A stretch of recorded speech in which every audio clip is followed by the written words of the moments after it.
The only important, the meeting notes are largely self-explanatory. Could you just wait, sorry, could you wait 1 second so I can just start the live YouTube as well, please? Oh, of course, Ian. Yeah, I didn't realise. Tell me when to go. Yeah.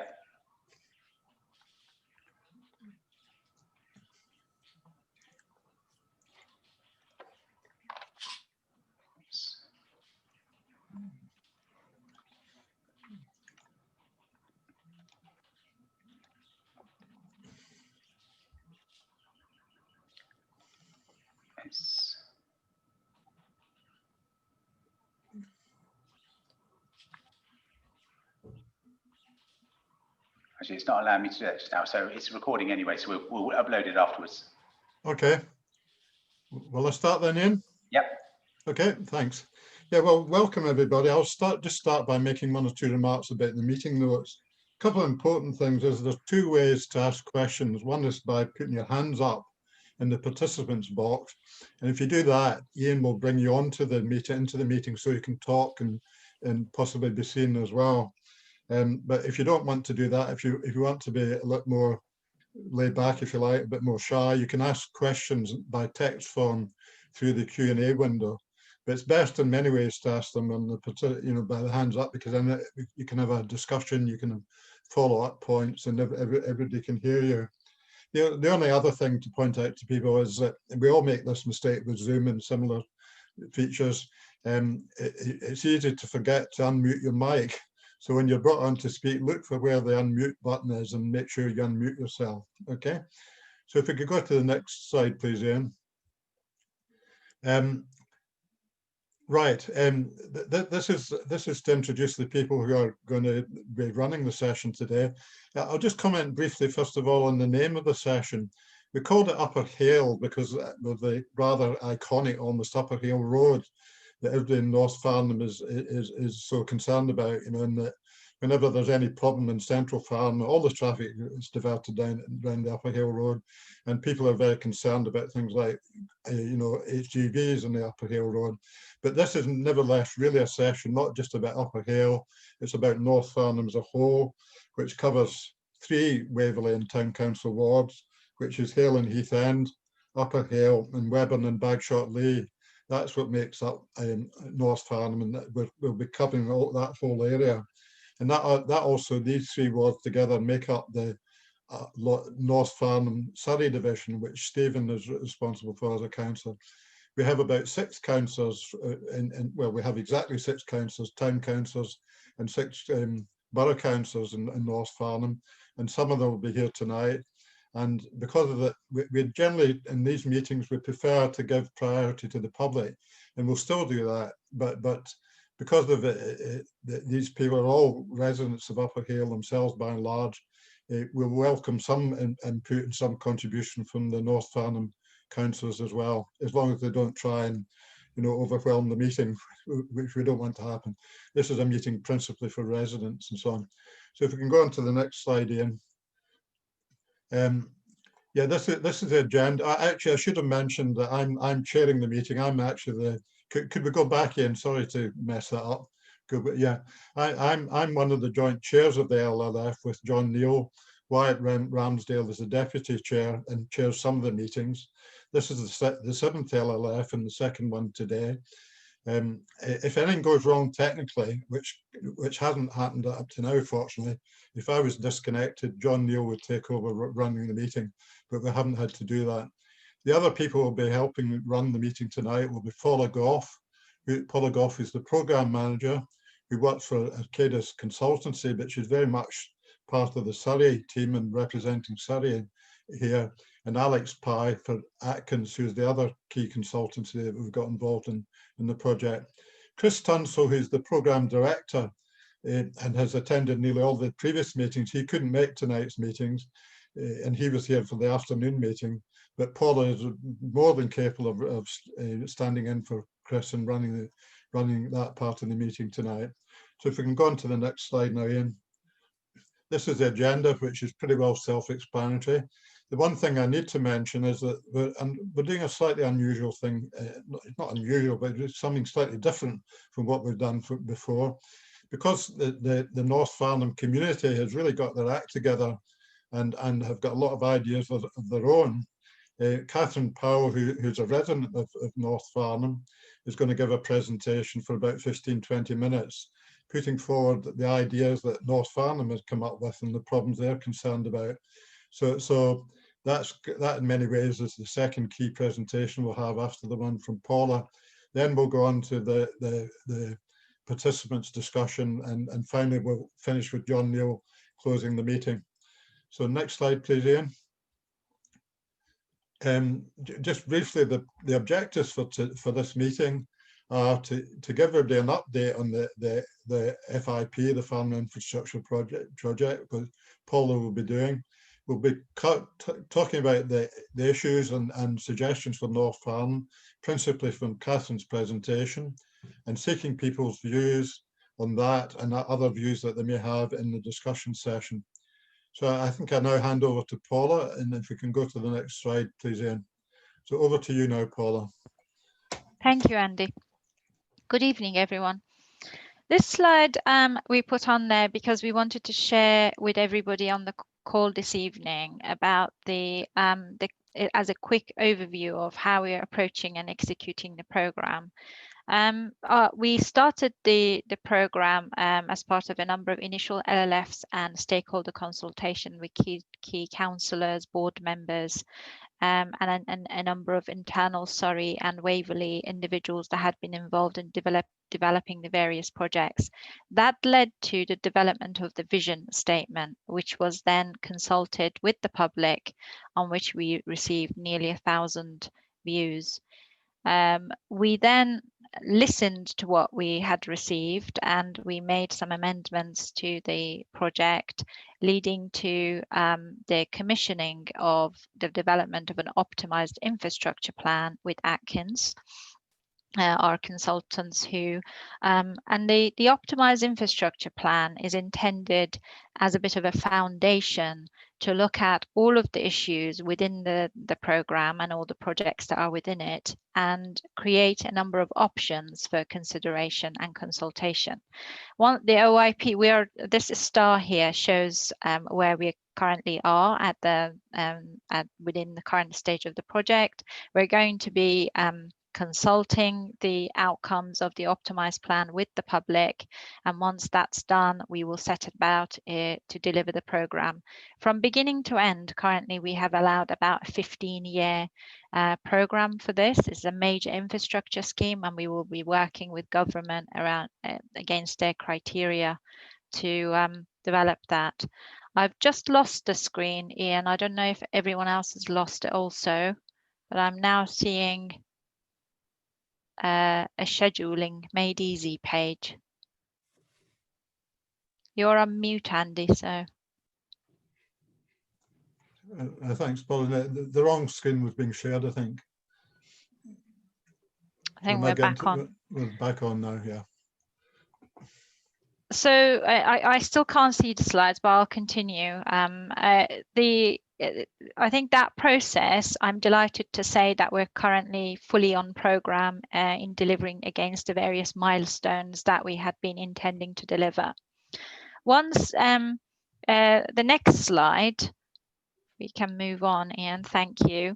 It sets a bit of a context for that optimized infrastructure plan, which is effectively quite an important document in looking at what the vision is trying to achieve, the objectives and principles set out with that vision, which is effectively what Farnham people wanted us to deliver.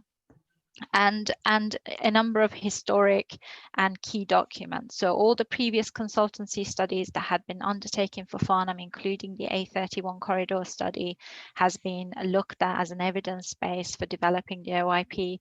We have also consulted a huge number of community members and elected members to understand the key principles that we need to be looking out for, including these LLFs. And we've also had quite a number of county, borough and government policy and strategy document that we've had to look at whilst developing the OIP.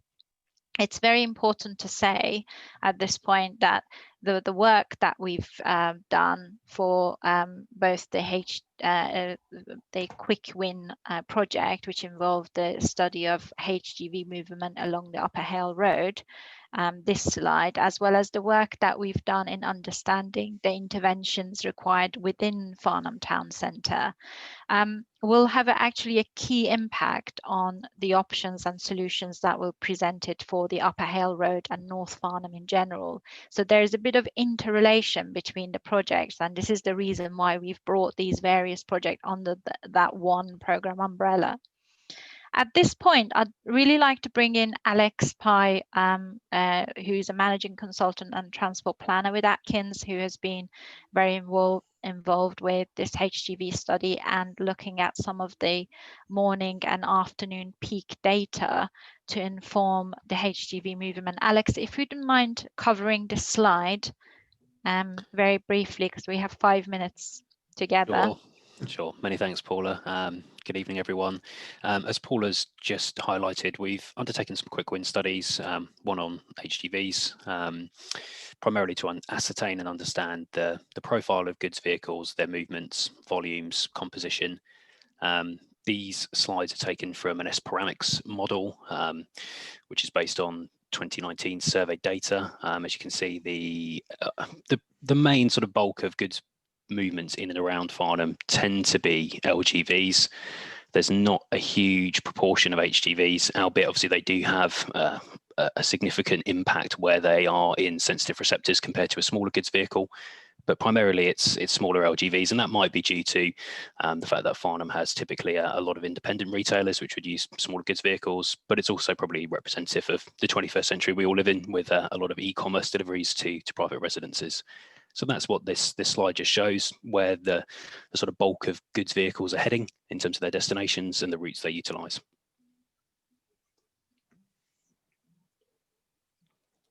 Thanks very much, Paul and Alex. We now move on to the presentation from Catherine on behalf of North Farnham Voice. I won't embarrass Catherine too much in my introduction, but I've known Catherine for many years. And Catherine used to live in South Farnham. She was extremely active in South Farnham local issues. And the other thing worth mentioning is that Catherine is very much an engineer. So with that, I'll pass over to Catherine. She can introduce herself a little bit more and take us through her slides. So over to you now, Catherine.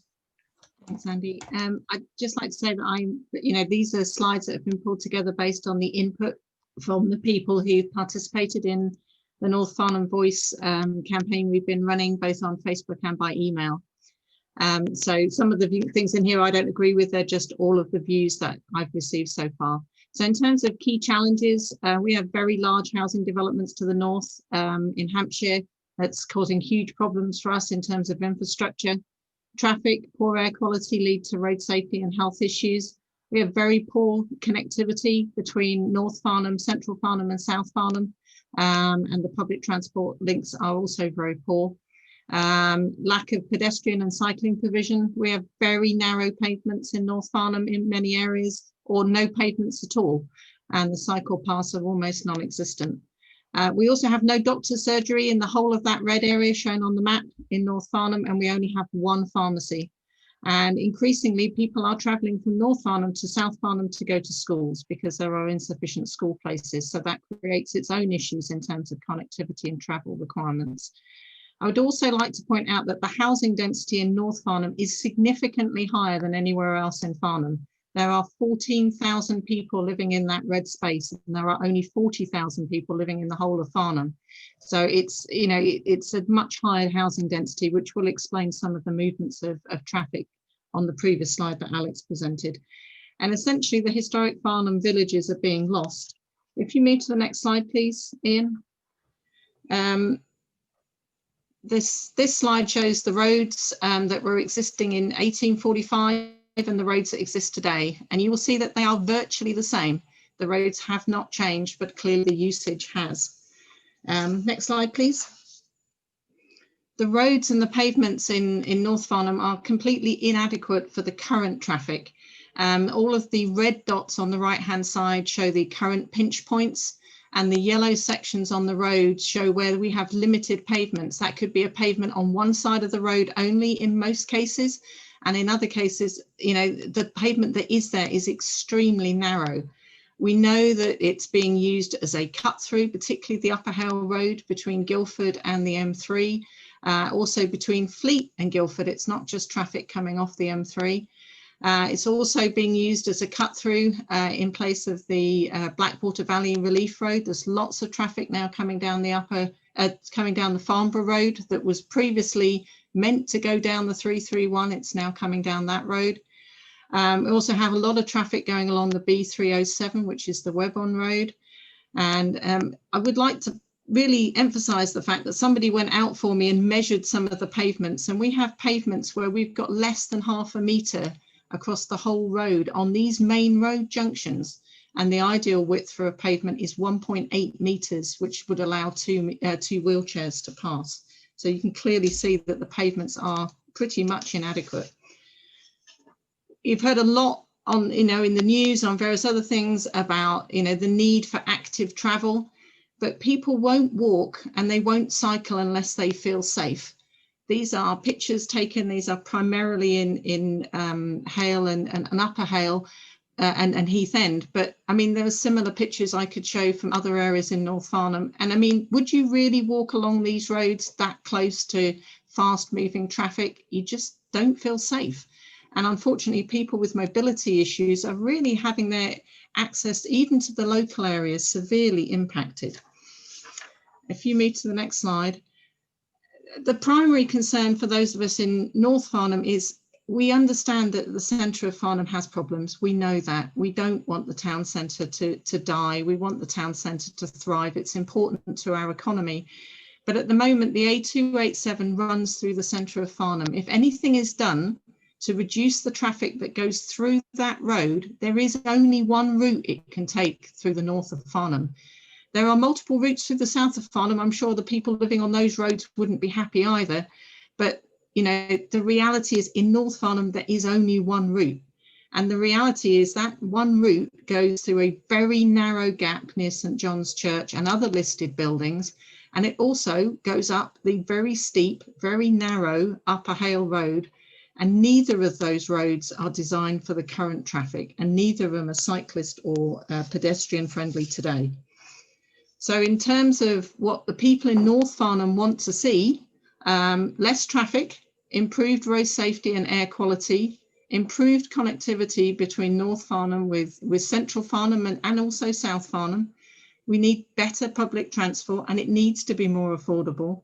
We need better pedestrian and cycling provision, and we need more amenities locally within the area to prevent the need to travel out of the area. And that's really important in terms of the facilities that we need. So what ideas have the people in North Farnham come up with? So if you look at the next slide, please. If you go to the next slide, please. So in terms of possible short-term and quick win solutions, there's a real desire and a need for non-local traffic not to come through North Farnham. We have enough traffic just going within North Farnham. Obviously banning HGVs on the Upper Hale Road and on the Farnborough Road would be great. They're already banned on Upper Webon Lane and Lower Webon Lane, but Webon Road also has challenges and issues, and that road is also not appropriate, and neither is the road that runs through Bagshot Lee. You know, we absolutely support trying to ban traffic going through those roads, but it has to be enforced. The reality is if you walk along the Upper Hale Road, which I do pretty regularly at the moment, there are nowhere near travelling at 30 miles an hour, 40, maybe even 50 miles an hour. And I've been overtaken on that road when I was doing 25 miles an hour by a car moving really fast. So, you know, enforcing a lower speed limit in that area where we have limited pavements would make a huge difference to road safety. Next slide, please. The current transport links public transport links in North Farnham are pretty woeful. And they don't really go to the places that people need to go to. You know, people need to go to the hospital. They need to go to the sports centre, they need to go to the train station. And, you know, there is a need for some kind of improved transport system, ideally free or low cost. Some kind of, you know, Wi-Fi system would really help with some of the populations we have.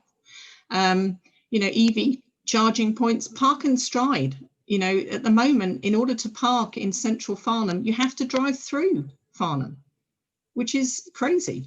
You know, there is no way for people from North Farnham to drive into Farnham without going through the current air quality management area. Next slide, please. In terms of road and pavement improvements, the slide, the sort of first image, I suppose, on the left-hand side shows the current entrance into Heath End. Doesn't really let people know you're entering a village, doesn't really encourage people to slow down. There's a lot that could be done. You know, when you compare what's already there in places like Recklesham, you know, I don't think it's that difficult to do, could make a big difference. There's a strong feeling that the existing crossings and school routes are really not protecting our young people. There's an image at the bottom left of Badshot Lee. I mean, there is a crossing there, but it doesn't have buttons. The new housing estate was supposed to fund that, but it's still not been done. The crossing point on the right-hand side is between Farnborough Road and Old Lane. And again, you know, we have thousands of kids walking over those crossings, and some of them don't even have a crossing point. Yeah, it's just really, really unsafe. And when you compare it to what's being done in other areas, particularly in Hampshire, you know, it seems like there are not safe walking routes defined for our kids to walk to school. If they're not safe routes, then clearly kids won't walk. Next slide, please. Oh, I seem to have lost a couple of bits. Do you want to try pressing? Oh, okay. Oh, there we go. Keep going. Not sure what happened then. Same kind of improved signage for schools. You know, at the moment, that's the signage at Heath End School on the top left. You know, it could obviously be significantly improved. The same for the signage at Hale School. I mean, you could take similar pictures of any of the schools in North Farnham. And the reality is reducing the speed limit to 20 miles an hour around these schools would really help with road safety and would really help encourage people to walk and ride to schools. Next slide, please. I know that housing is not part of this infrastructure programme's remit, and housing and development is dealt with in a different way. And there was a lot of resistance to this development. There was a lot of resistance to the development in Bagshot Lee. But the reality is new houses without new infrastructure are just placing more strain on a system that already can't cope. And disturbingly, from my perspective at least, I was shocked when I went onto their website and discovered that all of the schools they were recommending were in South Farnham. Only one of them was actually a local school.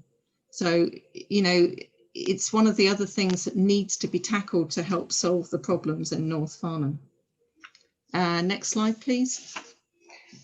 One of the ideas that's had the most positive feedback, I would suggest, on the North Farnham Facebook page is creating a new access into a car park from the north of Farnham.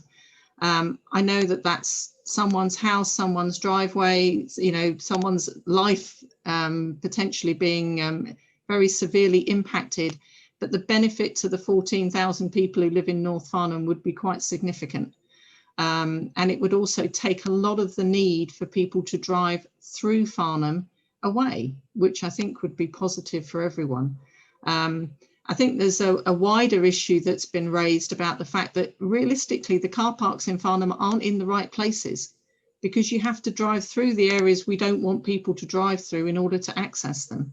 So, you know, this is not just a North Farnham issue, it's an issue from the east of Farnham, it's an issue from the south of Farnham, and to a lesser extent from the west of Farnham. Next slide, please. I think one of the things that everyone in North Farnham would like to see is just some way of slowing things down, having less traffic, less, you know, there's been a discussion about remove all the parked cars from Upper Hale Road. There's been quite heated debates around that one. yes, the parked cars create obstructions, and yes, they create problems for people driving on the roads. The other reality is they also slow the traffic down. And, and that's true on lots of other roads as well. So it's a balance between removing parked cars and slowing traffic down and keeping people safe. People want to feel that they are safe to walk around. Would these be additional crossings? Would they be better used? The most important thing is that the pedestrian crossings we put in have to be linked with well-used existing pedestrian routes. There's no value in putting in a pedestrian crossing that's not where people want to walk. It has to be linked and it has to be integrated. And wider pavements are clearly also critical along with cycling provision. And thank you. One suggestion that came out in one of the early recommendations was to ban the right turn from Upper Hale Road onto Ulmer Lane. I think that the general consensus is that this would actually make the situation for local people worse, because it would drive even more cars to use the rat runs that already exist. And a lot of those rat runs are, in fact, none of those 3 roads shown in red have pavements at all. They are all really, really narrow old roads that have been there for a very long period of time. So what we would really ask is, if recommendations are going to be made, the implications are fully thought through, because, solving one problem that actually most of the people in North Farnham weren't really even sure what the problem was that we were trying to solve by banning the right turn. But if we're going to solve a problem, we need to make sure that we understand the problem and we don't make the situation elsewhere worse. Another area of big debate has been the removal of parked cars from the top end of Upper Hale Road. That's a picture of the top end of Upper Hale Road. That is the only pavement that exists on that road. It's extremely narrow, definitely not very COVID friendly. If you remove the parked cars, yes, it will allow the traffic to move more freely on the road. It will also allow it to move more quickly, which will be more hazardous for pedestrians and cyclists.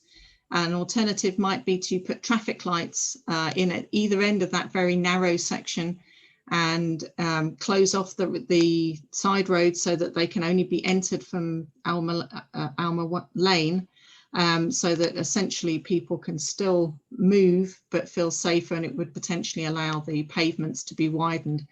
There's actually a social club on the other side of that road that has no pavement at all. In fact, you can see it on the map image. Next slide, please. Another suggestion that's been made was to stop the right turn from Farnborough Road onto the Upper Hale Road. Again, pros would be that less traffic gets held up. Cons would be they would use interconnecting routes. I think if you lived on Ulmer Way, or you lived on Willow Way, you would potentially be seeing a lot more traffic coming your way. And I think the general concern is, would that actually improve road safety? Next slide, please.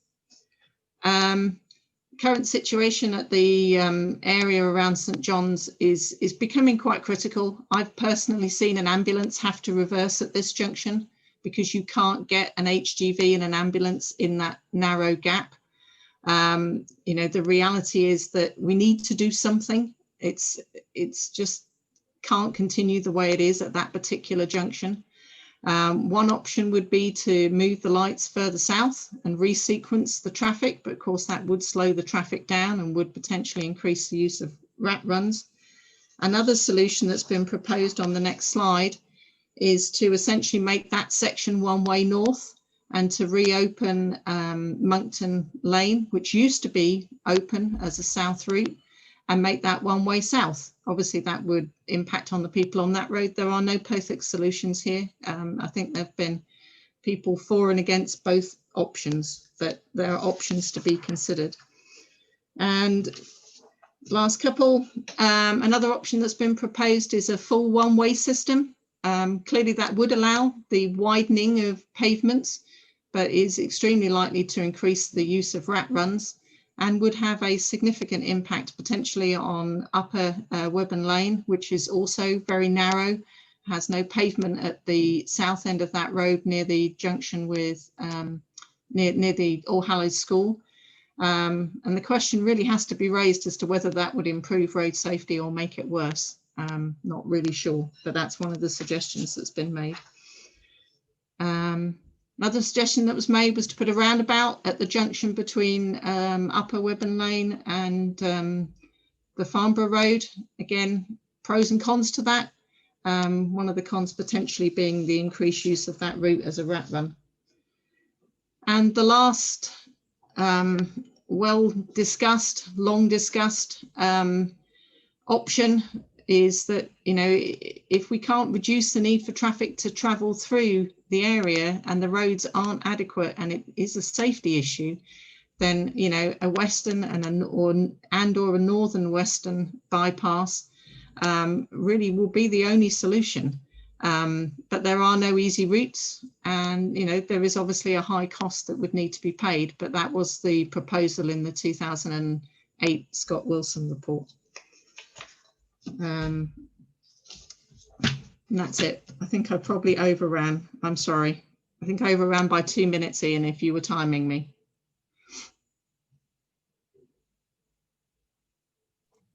Let me just, I just unmuted myself. I started talking too quickly. No, thanks very much for that, Catherine. I just want to say, you know, that was very impressive, and it's really good the way the North Farnham community has come together to you know, it represents a third of Farnham, and it's coming together in a way that other parts of Farnham haven't quite managed so far. So that's really good. So when we now get into the question and answer session, so if anyone wants to start asking a question, if they can start putting their hands up in the question and answer box, and there's so many people here that I would imagine we'll get a few questions soon. The only person who put their hands up so far is entitled 7ZQ2EZ. I don't quite know who that is actually, or whether it's just happened by mistake. But if you can actually allow that person to come on in if they genuinely have a question. The other thing is that quickly, and if you could also promote John Ward to panelists from participant, which he currently is, Councillor Ward. So if we could see if we have a question from 7Z.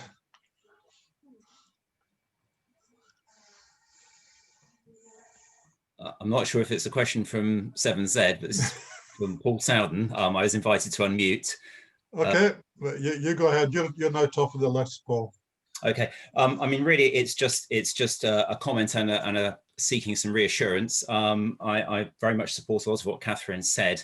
I'm a resident on Farnborough Road in Heath End, and I thought that the analysis represented there about how driving one solution might drive traffic elsewhere is something that's very resonant with me on Farnborough Road, because we've seen from, for instance, previous closures or changes to Upper Hale Road, that just drives traffic up Farnborough and round Armour Lane. So I'm really just looking for some reassurance that any solutions that are adopted will look at that sort of bigger, wider picture in the way that Catherine was presenting it, so that we don't end up with a fix in one place or a quick win, as they're referred to, creating problems elsewhere. Okay, do you want to take that one, Paula or Alex? Yeah, thank you, Andy.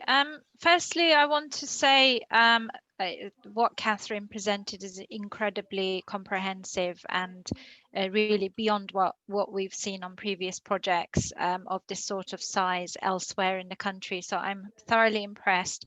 I agree with, and a lot of the issues that have been picked up, apart from the housing elements, which are outside the scope of this program, are completely within our radar. The intention of the program is to come up with an overarching strategy, a corridor strategy, where we are looking at parking, we're looking at provision for pedestrians, making it absolutely inclusive, including for those who have disability, for example. We're looking at the working with schools to understand which junctions and route we can improve to ensure that we can maximize walking and cycling by all school children, whether it's in Upper and North Farnham or elsewhere. Freight management, road safety, the turning movements, space issues for bigger vehicles. These are all within the remit of what Atkins are looking at.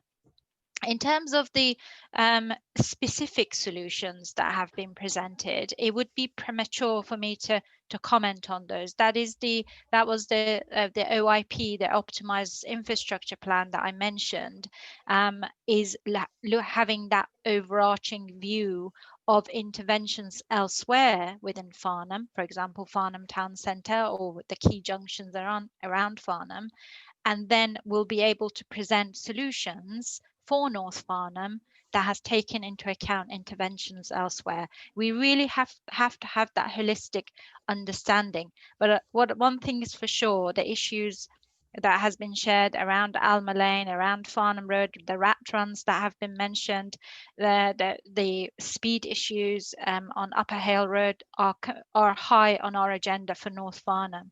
Alex, I don't know if you wanted to comment anything further on some of the, certainly on Alma Lane, we've looked at that in detail, haven't we? That right turn issue. We have, yes, Paula, thanks. We've looked at a couple of right turn bans and also further south in reintroduction of right turn ban and right turning movements. Most of these have been at the suggestion of residents who feel that it would benefit either safety or reduce congestion, but they're all to be taken into consideration in light of the potential ramifications for consequential impacts. So if we ban one movement, do we reintroduce, as Catherine said, some that are of a commensurate or even a worse impact? So yes, that holistic view definitely needs to be taken. And as you rightly highlighted, Paula, speed is a contentious topic and one of significant concern for residents right the way throughout Farnham. It is worth highlighting to everyone in the meeting that collectively the project team is looking at a speed study that would encompass areas in North Farnham, Central Farnham, South Farnham, Recklesham, to understand where speeding occurs and what can be done about it. So that is on track at the moment, and hopefully results will be available publicly in the not too distant future. Okay, well, thanks for that, Alex. We give the opportunity to Paul to come back if he wants to. I think he might be muted at the moment, Ian. Have you any comment you'd like to make, Paul? Yes, I'm just, I am hearing a lot about Upper Hale Road, which I appreciate is a significant issue. I heard mentioned there again with respect to speeding, but just to again flag, speeding is an issue on a number of roads in North Farnham, including Farnborough Road. And also just to endorse also the comments about cycling, I normally commute to Farnborough Main Station in order to go on to work. I'm not at the moment due to COVID, and I do that by bike. And the discrepancy between the section I cycle on Farnborough Road from my home to when I hit Aldershot and beyond, where we move into another council, and the provision for cyclists there is so much better in terms of shared cycle and pavement routes, because the pavement width allows that, or even dedicated cycle routes. And just to really say, I think it would be fantastic to have that sort of provision in North Farnham, going in both directions. So just really to back up Catherine's comments on that as a user. Thank you. Yeah, thanks for that, Paul. The next person is Linda Sherlock. If you'd like to come in, Linda, now, please. Trying to unmute. Right, I'd like to say thank you very much to Catherine, who so well represented us. My husband and I live on Ball and Wicket Lane. He doesn't walk down Upper Hale Road much, but I try to as part of my walking, although I'm often very fearful. I'm 5'2", I'm not very wide, but there are parts where I feel I'm overhanging into the road. And there are parts where I see vehicles where their carriage is bigger than their wheelbase and they overhang the road. And it's a bit scary if you haven't got a gateway you can lean in against. Still keep trying to do it. I have a suggestion on that front. Walking down there in the dark with a torch, I was out mistakenly into the dark, I could see into the bush better, dark, and with a torch, and discovered that actually there's a lot of space on some parts of the pavement that's been lost to foliage, to vegetation. Now, if these trees or bushes that are the roadside of people's fences have been put in by the authority, or if they've been put in to soften their look by the residents. But whoever owns them, there could be a quick win to look along there and to remove them and restore the pavement to pedestrians. We've got a little bit more than that half a metre that Catherine's, and could even achieve a whole metre, maybe a metre and a half. Might not serve the whole road, but that I think is a quick win idea. And if the residents own that bit, then the authority needs to compensate them. If I'd say that's tough. Can I have another point? Yeah, do Linda, yeah. Okay. I'm wondering, I know we have councillors involved in this, but councillors are working on a broad area and have a lot to cover. On the board, do you actually have what I used to call in work, user representation? Are there, could there be, Catherine, if she wished to do it, or some other members of the local residents actually involved, very up to their elbows, so to speak? I just leave that with you. Yeah, and my final point is Catherine's last slide, I think, is the only real solution. Yeah, that bypass. Clearly that'll be closer to your 50, I think, in your programme, because it's a big job. So just to reiterate, pavement width, quick win. Yeah. The bypass, not so quick, but it needs a plan now, strategy. And thirdly, user representation. Yeah.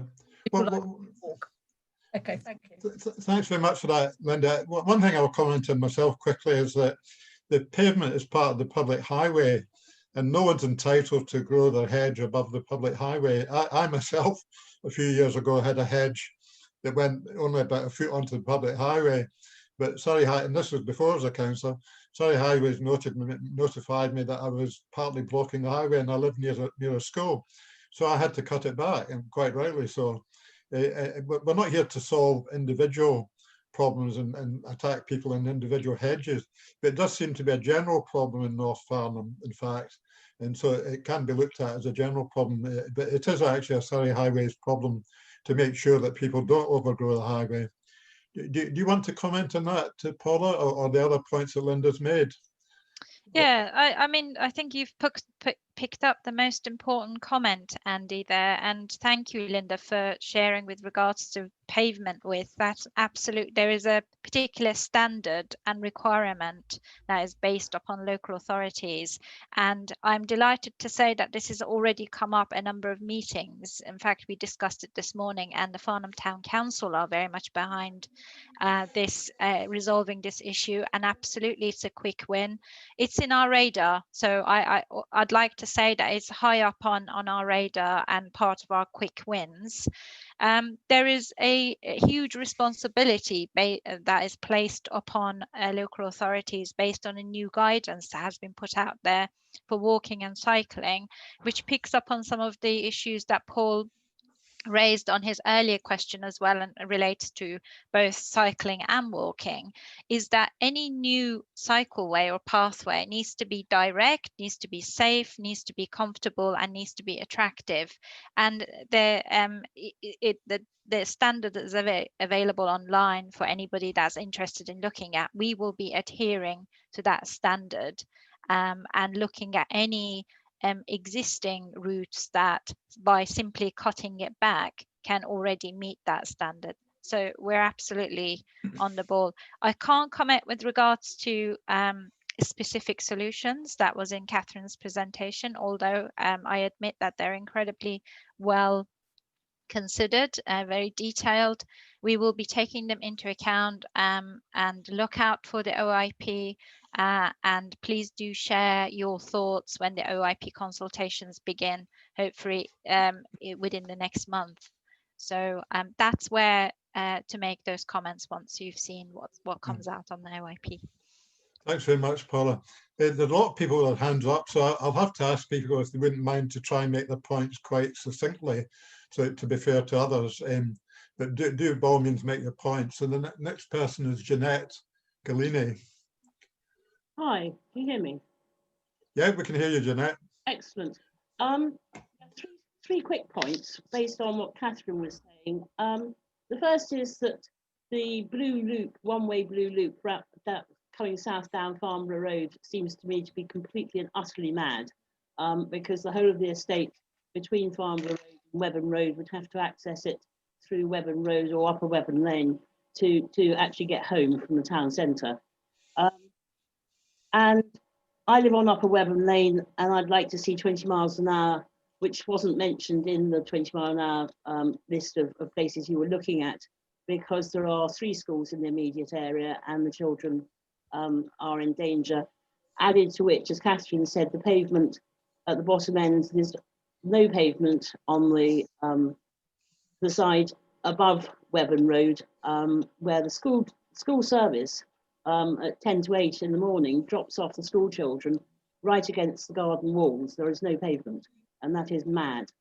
But my main point is to support the people, I think it was Linda, the last person perhaps, and somebody in the town centre presentation who spoke about the Western Bypass. It seems to me that there are 3, we're told the town centre needs to get rid of the cars, Upper Hale has too much pollution, the Western Bypass is not viable. Only 2 of those are facts. The third one is unthinkable. So we have to think the unthinkable.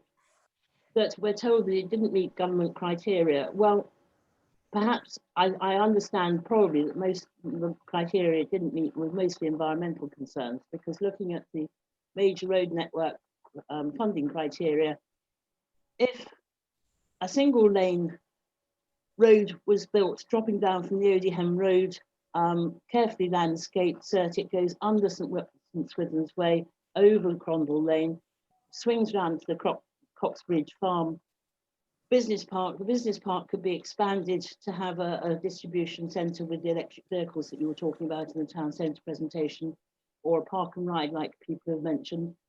It would open up access to the M3 for not only the people in West Street and the new proposed development at Coxbridge Farm, but also for the East Hampshire people. They could get straight up to the M3 without even looking at Farnham.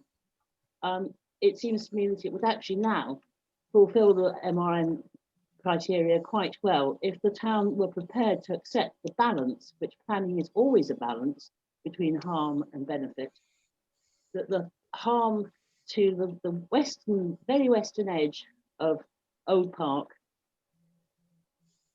is exceeded by the benefit to North Farnham. And I think that now is the time to look at it, to put it, get it off the back burner. Chris, who's not with us now, Chris Dunstall, was saying, we haven't forgotten about it, we know about it, we're thinking about it. Now is the time to act on it, because if we don't get it into this, it's not going to meet whenever the third tranche of MRN funding comes through. If it were worked up now, then it could be put through and something might happen within the 15-year framework that you say that this is looking at. Thanks very much for that, Jeanette. You're certainly not the only person who feels that the Western Bypass would be the solution, not just the North Farnham, but Central Farnham problems as well. Paula, would you like to comment?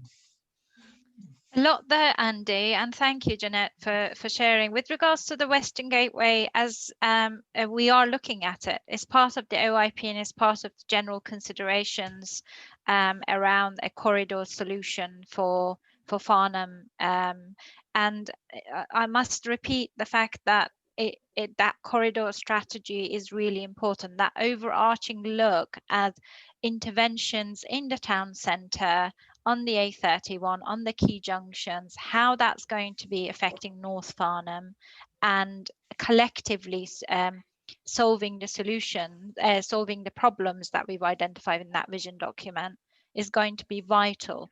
That's why it would be premature for us to say the answer is in A, B, or C without understanding what is coming out in terms of that initial study and the options that we can take forward as part of that OIP.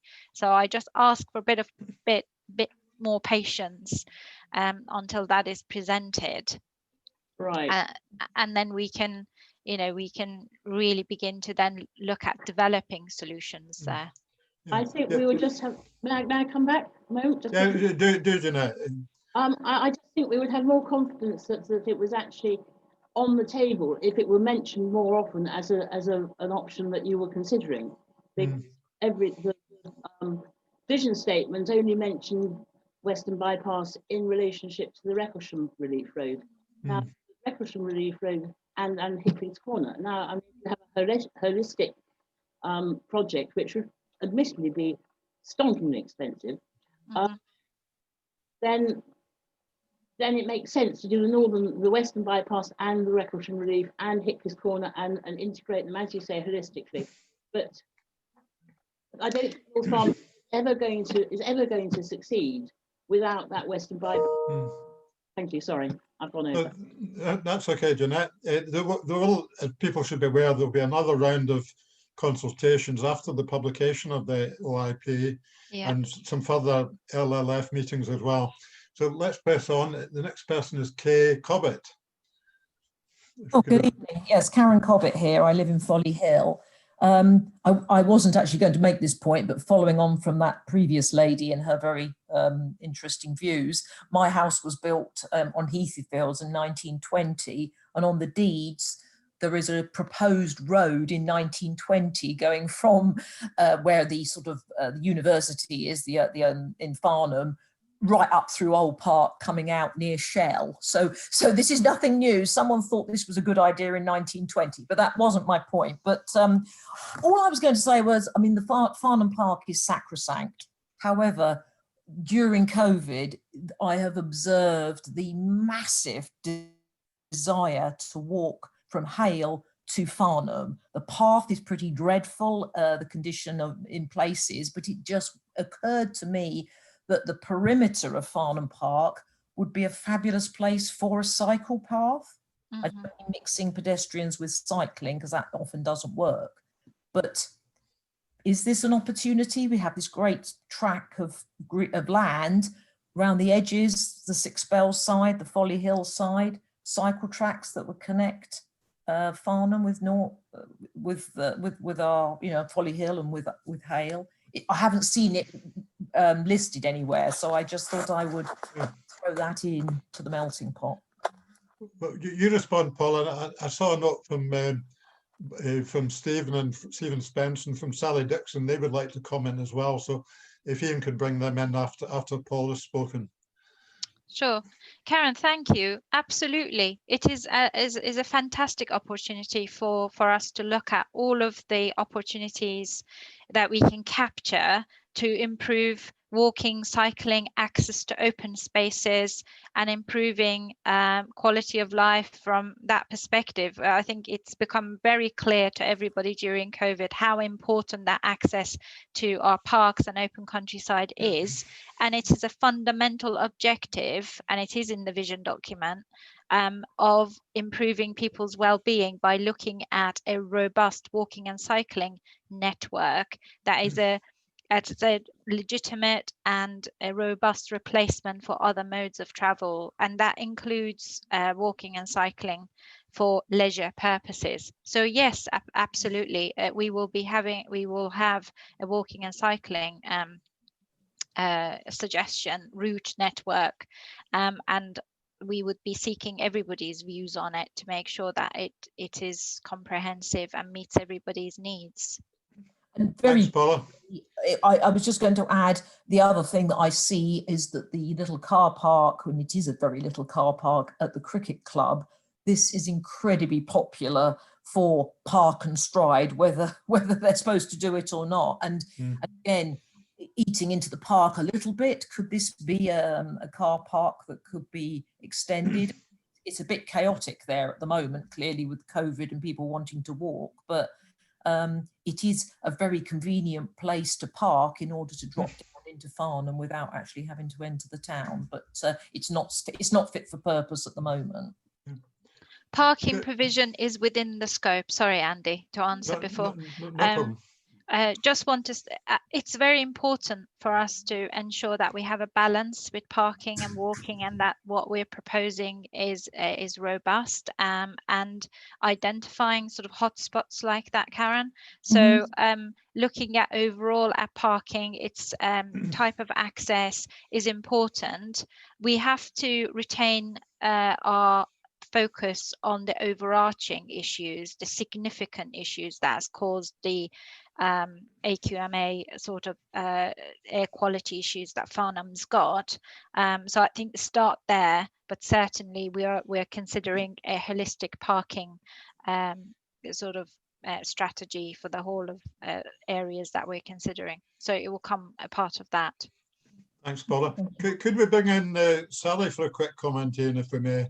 Yeah, I know Sally's involved with the cycling campaign, and she's one of our councillors in North Farnham. Yes, just a quick reply. The cycle path through Farnham Park is actually on the drawing board already on Waverley Borough Council. The Farnham Park is actually owned by Waverley, not by Surrey. And as part of their climate emergency plan, which was published last year, they said we are going to look at eastern boundary cycle path, which may include low-level animal-friendly lights, so that you could have access until about 8 o'clock at night. Because I used to walk down from Hale into Farnham for my job, and you can't walk for half the year because it's too dark. So it is there. We've got part of the money from the Folly Hill development, and I know John Ward's on the call tonight. He's the head of Waverley Borough Council. So hopefully this year we're going to get the funding, aren't we, John? That's what we need. Okay. If Stephen could like to comment now, Stephen's one of the panelists, so you don't need to bring him in yet. I know Stephen's a keen walker in Farnham Park. I think you need to unmute yourself, Stephen. Thank you. Yeah, I'm walking mostly in mud at the moment when you have to get off the path and other people don't. But anyway, we'll not go into that. I just wanted to say that since the bypass was built, nothing pretty much was done other than write reports for 50 years about traffic. And in the last 4 years, since Andy Wyatt and I got elected, we now have this board, we have the infrastructure project, and some people were having a heart attack at Surrey the other day because there's 139 million in next year's budget for traffic matters to be done. And of course, as Catherine has pointed out, North Farnham has sort of fallen behind even other areas, you know, stuff not done since back to the 19th century. In terms of the trucks, I was told they could never be banned off the Upper Hale Road 4 years ago. They will be banned on the Upper Hale Road later this year. They will be banned on Folly Hill later this year. That's excess ones over 7.5 tons except for access. So, you know, it's not perfect, but it's going to be a big step forward. People asking the questions quite rightly, where will they go? Well, they stay on the M3, the A3, the A31 and the A331 where they should have been all the time. So all of those things that people are putting forward, like wider paths in Farnham Park, you know, the hedges is a constant issue, and it's been dealt with sort of one hedge at a time as residents complain about it. And you fight the battle of the Somme in order to get Surrey to do something about it, but eventually they do.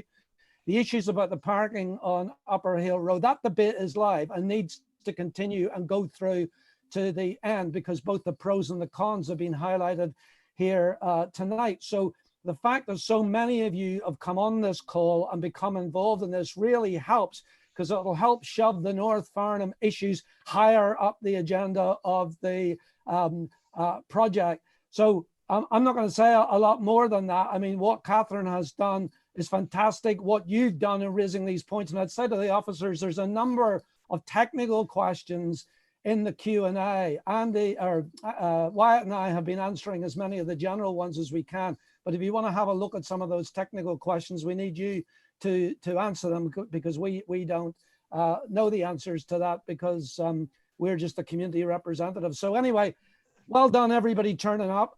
Well done everybody pushing. And the fact that we have got later this year these trucks, access trucks banned, shows what community action can do. And we want to get, somebody said, is there going to be a holistic solution to all of this? Yes, but I tell you what, we'll get as much for North Farnham as we can if there's not. Thanks for that, Stephen. Just one minor correction, Stephen. The 139 million is over 5 years, not just next year, but it's still a good point to make. Yeah. Can we move to Simon North now?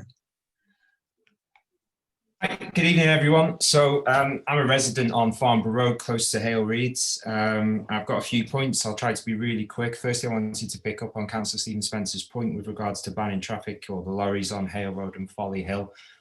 Are we looking to do that along Farnborough Road too? Because there's an incredible amount of heavy goods vehicles passing all times of the day at all speeds. We've got schools, we've got crossings, we've got all sorts of things, and yet I fear that we may push the lorries further along this road by taking that initiative. The second point I wanted to take when looking at quick wins, the speed signage on Farnborough Road is absolutely diabolical. There is none. You come off the roundabout and that is the only speed sign that you see all the way till you get to Aldershot. So there's no deterrent for anybody. Similarly, I think it was pointed out in the excellent presentation of Catherine before, the school signs are obscured, they're not clean, they're not visible.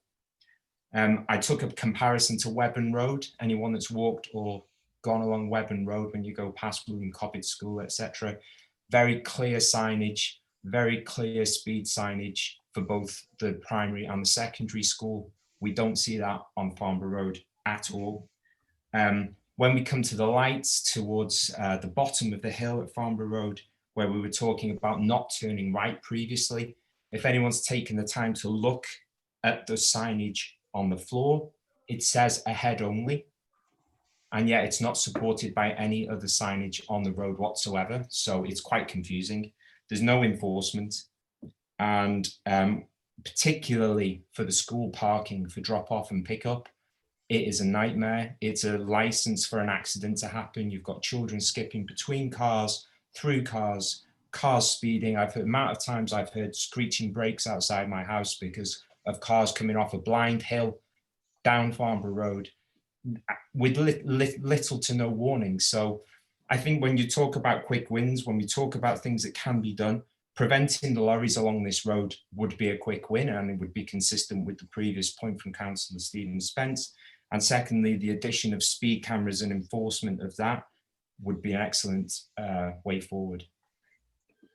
Thanks for that, Simon. Do you want to pick these points up, Paula and Thank you, Alex? Simon. Yeah, I was going to bring Alex in. I think, as Stephen couldn't have said it more clearly, it's on the books. We're doing it. We're looking at it. We're looking signage. We're looking at HGV movement. We're not making it specific to Upper Hale. We're looking at the entire corridor, the whole of North Farnham and the rest of Farnham, to come up with the best solution to enable businesses to thrive and operate, but at the same time to reduce the misery that Farnham has had from this heavy HGV movement. So that work is on the way and it's coming, just as Stephen has said. I don't know, Alex, if you'd like to add anything else. Just one point I'd like to say to that. So in that statement, are you able to confirm that the closure of the roads to HGVs at Upper Hale and Folly Hill won't force further HGVs down Farnborough Road? It's something that's being looked at, Simon, yes. I mean, the signage that is proposed to be introduced as part of the advance warning for HGVs that are currently utilising those two roads is to continue to utilise the M3, the A331 and the strategic road network, the higher order strategic road network that's most suitable to those volume and size of goods, or goods vehicles, I should say. So obviously we can't guarantee that they won't use it, because at the moment they're legally entitled to, just as they are on any A road that's designated. But the signage is intended to encourage them to utilise the road network that's most appropriate for them. And obviously we can monitor that and take further measures if that situation doesn't pan out and the signage isn't complied with. But there's no consideration at this point to add the same restriction to Farnborough Road as you're adding to those other two roads, or indeed increase the speed signage or the parking enforcements? Yeah, we're certainly looking at a signage refresh right the way across Farnham. So that's a package of measures that's going to be looked at, along with a Farnham-wide speed study that's being undertaken to look at where we can reduce speeds. So those two measures are certainly on the cards and are being looked at in earnest. We're not currently looking at banning HGV movements along that particular road, but the other measures that you've highlighted, yes, they are on the list. And Simon, there's new standards with regards to signage and their frequency and the minimum distance between one and the other. Any new infrastructure intervention has to keep up with the new standard. So you can be reassured that that would be very much on the basis of safety standards. So yeah, the answer to your questions is yes, is a holistic understanding. It is a holistic overview, and it will be consulted, so you'll be able to comment on it. Okay, fantastic. I think I just share the concerns of other residents when it comes to the use of the lorries on this road. And, you know, I'm very fearful that it's quite easy to say that they should use the appropriate roads, but we're all human and we'll find the quickest way to do the jobs we need to do. So I'm fearful that that will drive extra traffic along these roads, which are already considerably unsafe and unpassable for pedestrians and school children. Thanks very much, Simon. I think Stephen will have heard your comments, actually. Stephen is very much the HGV man. I think when Stephen gets his obituary, eventually we'll say something about HGVs. So moving on, it's now Neil Taylor. Hi, thanks. Good evening. Yeah, just obviously a quick point and three very brief questions. First point is never give up. The Hindhead bypass was first planned in 1930. It eventually got there. So there is hope. My three questions. Has there been any consideration given to time-based restrictions in the short term? So maybe restricting certain types of vehicles or speeds or anything like that over time periods, particularly during school commute times. Second question to the team. What enforcement measures are being actively considered? What are the ones under serious consideration that you're looking at? And the third question, yeah, this situation is not unique to North Farnham. There are traffic problems in towns all over the UK and Europe. Which other towns are you looking at where you are seeing innovation or ideas that you're then going to potentially transfer here? Thanks. That's for you, Paula. Thank you. I'll come to that, but can I bring Alex? Can I bring you in to answer the question about timing? Because I think that's a really good one to pick up, and it's actually a highways kind of suggestion for us to look at. Absolutely. Thanks, Paula. Yeah, sure. We're looking, as I said, the area-wide speed study is looking at a variety of measures. In terms of the specifics for time-specific speed restrictions, that is something that is available as a measure. However, it's not perhaps the ideal solution. So those time-specific restrictions are advisory only in terms of UK legislation. So legally, they're not enforceable. You couldn't cite a police car outside a temporary sort of amber flashing lights that suggests 20 miles an hour within school periods. So therefore we would recommend and are pursuing more of the permanent interventions where a speed limit is restricted and reduced, because then that becomes legally enforceable. You want to come back on that, Neil? No, that's the reason I hadn't realised that the legislation didn't actually allow for enforcement of temporary restrictions either on weight or on speed. So yeah, that's useful. Thank you. Thank you, Neil. And to add to that, absolutely, Neil. If we are not looking at best practice, if we're not learning from interventions elsewhere, then we're not doing our jobs properly. If you'd been on a previous LLF, we looked closely at a few examples, including Winchester, which is in the local area around pedestrianizations and lessons learned from parking interventions, etc. We're looking at Bristol, we're looking at Cambridge, we're looking globally around the Going Dutch for the walking and cycling, to learn from best practice to bring that to Farnham. Farnham is seeking to become exemplary town around for the county. So will a report be published on those lessons that you learn as to what you think is most appropriate for North Farnham? We will be evidencing any solution and option we put forward with examples. So the OIP, when it makes a suggestion or any later solutions in detail that are put forward, will be evidenced, which are all on the basis of where these interventions have been applied, worked, or not actually, also learn also from what hasn't worked in the past. It's important to say that we are in a new territory. There are a huge amount of strategy and policy being released by central government around what they would consider to invest in. There's much more stringent requirements around walking and cycling, a lot more around placemaking, localization, providing that access. Catherine picked up some of the really good points around, this is a community. Where is the school? Are the schools within the walkable distance? Where is the nearest shop? Making placemaking is one of our key themes of our vision, and we are very much in alignment with it in creating our solutions. Thanks, Paula. I think we now move on to Madeline Gibb. Oh, good evening. Can you hear me? Yes, we can, Madeline. Thank you. Hello. Quick introduction. Newly moved into the area, in fact, in November 2019, and been in lockdown longer than we've been allowed out. Thank you to Catherine for putting the report together. But one area that seems to not have featured tonight or anywhere is where we are in Oasthouse Lane, where there is a 300 yards up, for anybody who needs to know exactly where it is, up the 3016. And we have a very nasty right turn out of Oasthouse Lane onto the 3016, where you literally, because of the speed of vehicles coming up and down the hill, close your eyes and pray that you get out. And even in lockdown times, it is a very, very busy junction. So I know Alex said that there would be a refresh of all the signage. That is one area where, despite the fact we've got that big bend sign and a slow sign on the road, traffic takes absolutely no notice at all, and would really like that area looked at, because our only other option is to go, oh, well, never mind, we won't turn right, we'll turn left, which just takes us up and makes more traffic going into the problem area further up the hill. So yeah, we need to turn right to get into Farnham, because we don't want to add to the traffic going upwards. So just an area that does need looking at, that doesn't feature at the moment.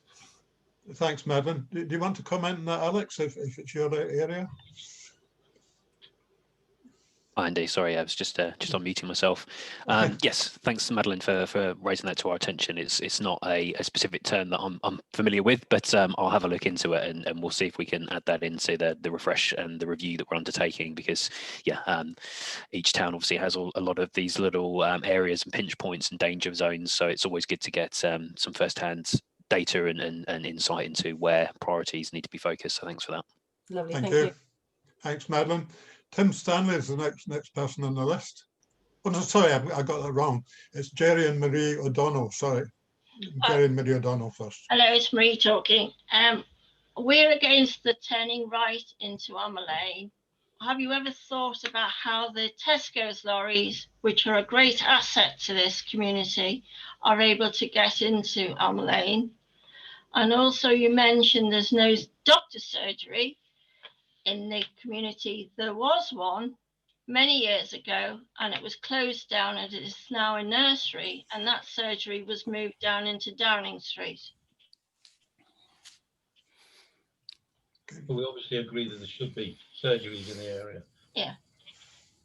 And even the pharmacy that we've got has very, very poor parking areas. You've got to park well away from that pharmacy to use it. So again, a good pharmacy with good parking facilities would be good. Yeah. Who should pick that question up, Paula? Can I suggest, Alex, if you could provide an answer with regards to the Alma Lane issue? I know that we've looked at Alma Lane with great depth and detail. Can you comment with regards to the turning movements for lorries?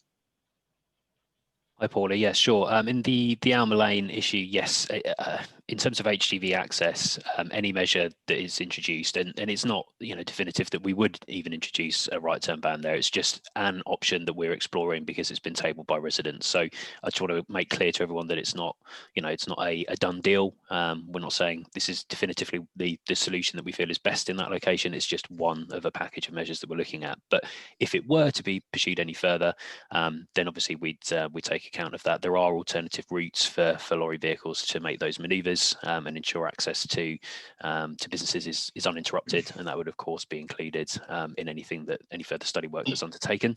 But as Catherine said, there are a variety of options that have been tabled by residents in terms of whether we convert some roads to one-way, two-way, ban movements, and they're all still on the table and they're all available for comment. So it's not something that's a done deal.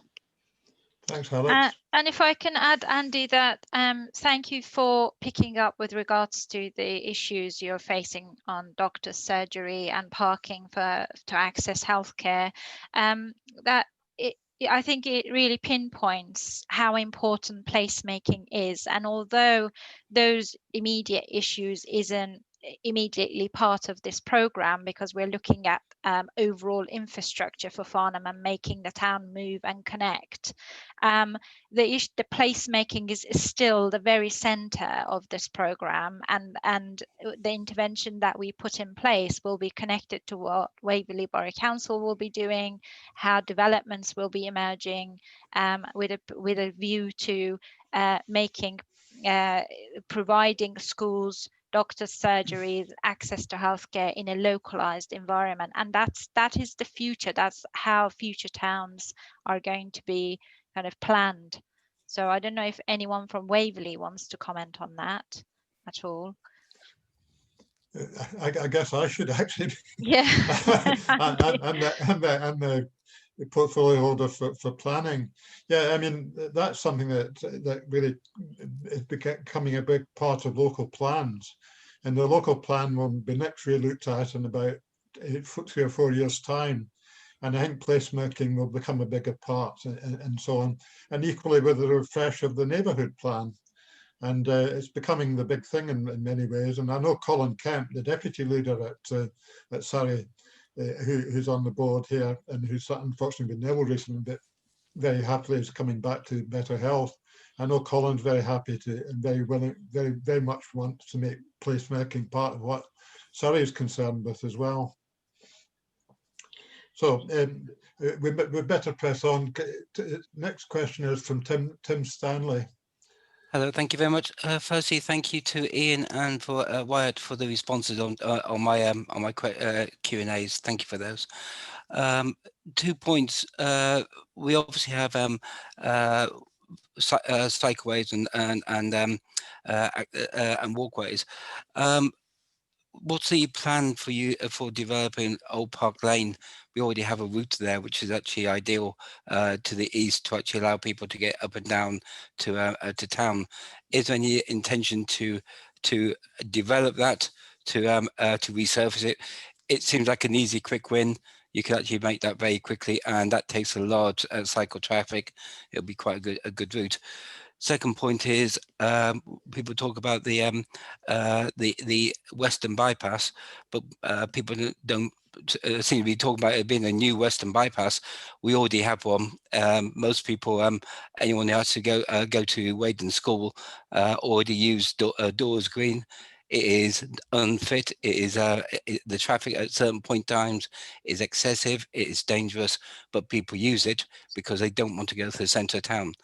So we either you either need to actually, this talk have been talking about the estates and the houses and the roads around the estates, but if you block traffic, it pushes it to the next rat run down the road. And the rat run that is being used at the moment significantly is Dawes Green. It is dangerous. It is unfit. It wouldn't take a lot to actually improve that and to make it better. And that doesn't need you to actually go and make a whole planning consent for a new public highway. You could just ease pressure if you improve some of the roads you have. And Dawes Green has a route. You may want to smooth some of the corners off, but you actually have a route which you could use. It's there in place. So just 2 comments. Interesting comment, Tim. You're saying there's an informal Western bypass on the small unclassified roads, really. Correct. Yeah. When I say it's dangerous, I say it's dangerous because firstly, I've seen 5 accidents down there. It's getting worse. More white vans are using that route, and if you block the town off, more white vans will use that route. I've been involved in accidents down there where people come at me because of the quality of the road surface, because of the bumpiness, because of the pits and troughs. People in the middle of the road. Now, it gets used because people have to use it. you can't go to the centre of town because you haven't done anything on the centre of town for a very long time. You're not going to go around the east if you're trying to get to Weydon School, because you got no route through. The only route you have is to go down Doris Green. I guess the question you have to think about, Tim, would the people who live in that area, they might welcome the roads being improved, but would they like all the vast amount of extra traffic that might come? So there's 8 houses. Okay. So you got I can't remember how many thousand there were, how many hundreds there were in North Farnham. There's 8 houses down there. I think we need an answer from a professional rather than from me. So would you like to comment, Alex or Paula? Hi Tim. I guess covering the points I guess in all the questions in the order in which you made them. In terms of Old Park Lane, yes, we are certainly looking at that as a potential route for improvements in terms of improving that pedestrian and cyclist routes to and from North Farnham to the town centre. So that's firmly on the radar. In terms of Doris Green Lane, yes, I mean it is something that we can add into the mix. It's not something we've looked at thus far. Primarily because, as Andy sort of highlighted, and as you've mentioned, Tim, it is pretty small, pretty tight, pretty constrained. We'd need to weigh up the usual things. So there's all the design criteria and consideration to take into account, and then there's any potential land ownership plus environmental impact. So the usual sort of measures you'd expect to be taken when looking at upgrading or constructing new roads and new infrastructure. But we can put that into the mix for consideration. It's also worth adding, Tim, that what you've raised from a road safety perspective, it's incredibly important. And as a principle, we are going to look at collision data on various key routes to understand and work with the police to understand the root cause of these collisions, which is going to directly inform our design for any future intervention. So, and it's a really important point you've picked up there. I noticed your traffic surveys don't cover it.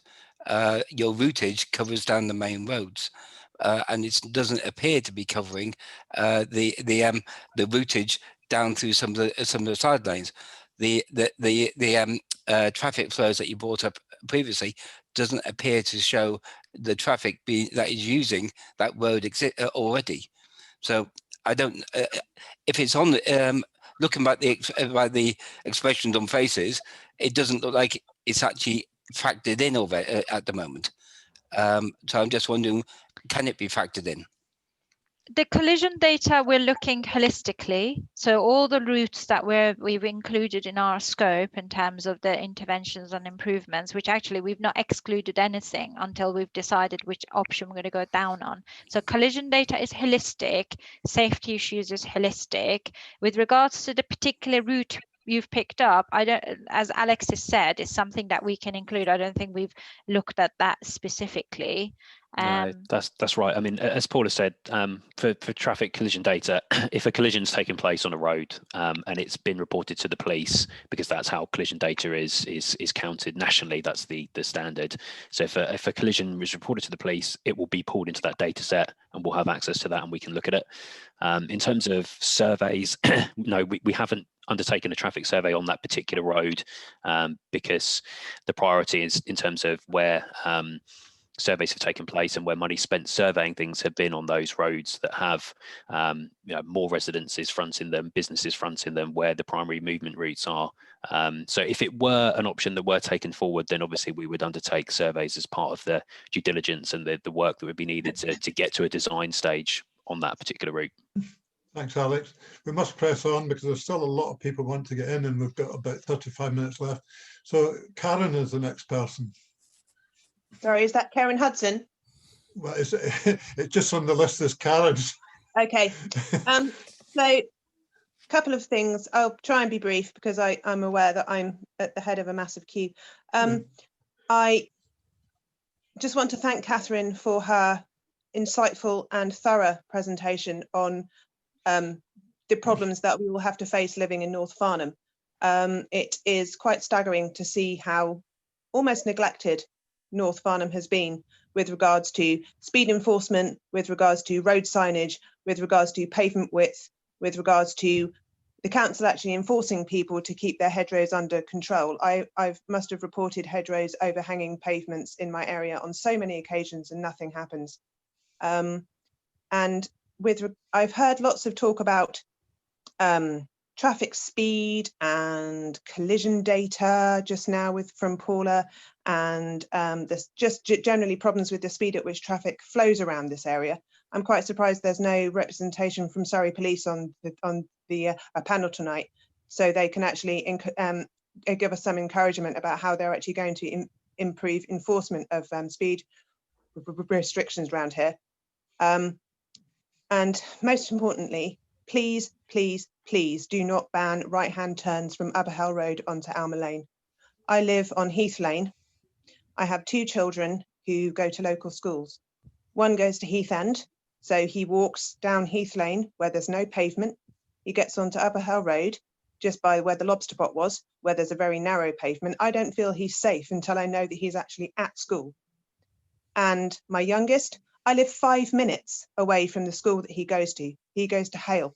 I live 5 minutes walk from that school. I would love my son to be able to walk to school, but I cannot in all conscience send my youngest child down Heath Lane, where there's no pavement, along Wood Road, where there's no pavement, to cross the Upper Hale Road at the crossing where the green is, then to walk all the way up Upper Hale Road to Tesco's Express and cross over there in order to get to school safely, because there is not a zebra crossing, not a push button crossing at the top of Heath Lane to take him across Alma Lane safely.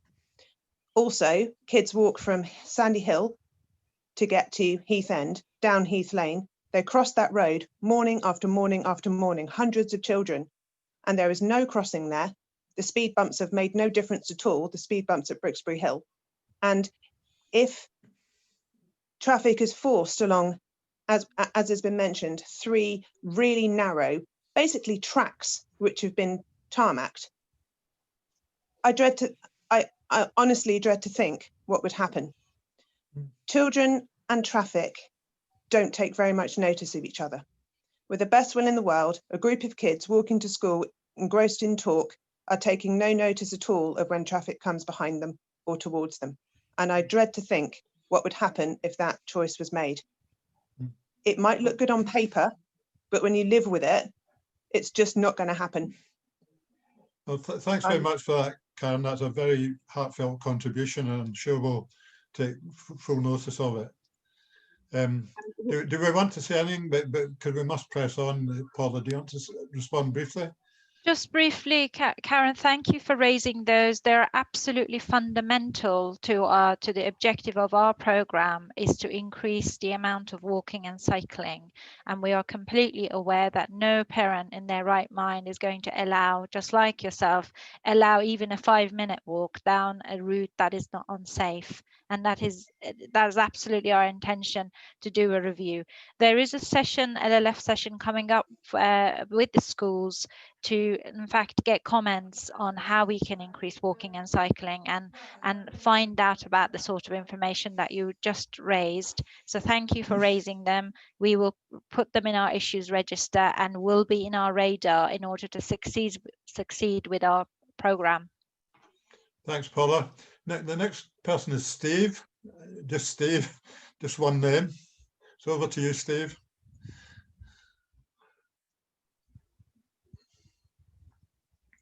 Do we have Steve? Ian, he's still muted. Hello there. Ah, there we are. That's better. Thank you. Thanks very much, everyone. It's been a very interesting evening. I am really concerned about the lack of pedestrian and cycle routes provided at the moment, and there's lots of talk about providing them in conjunction with traffic plans, but cycle and pedestrian routes segregated is the far and above the safest way to do it.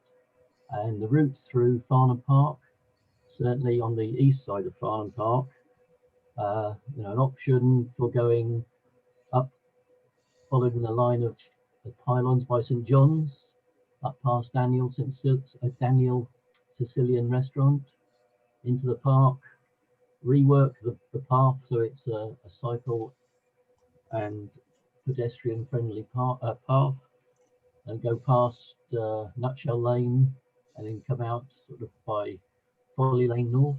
That is a Waverley controlled project, so we wouldn't need to get that. And that really is for the east side of the park, a direct link for people from Farnham. There's a cycle route that just stops at St John's, and there's nothing there apart from a 2-foot wide pavement. People will get seriously injured there.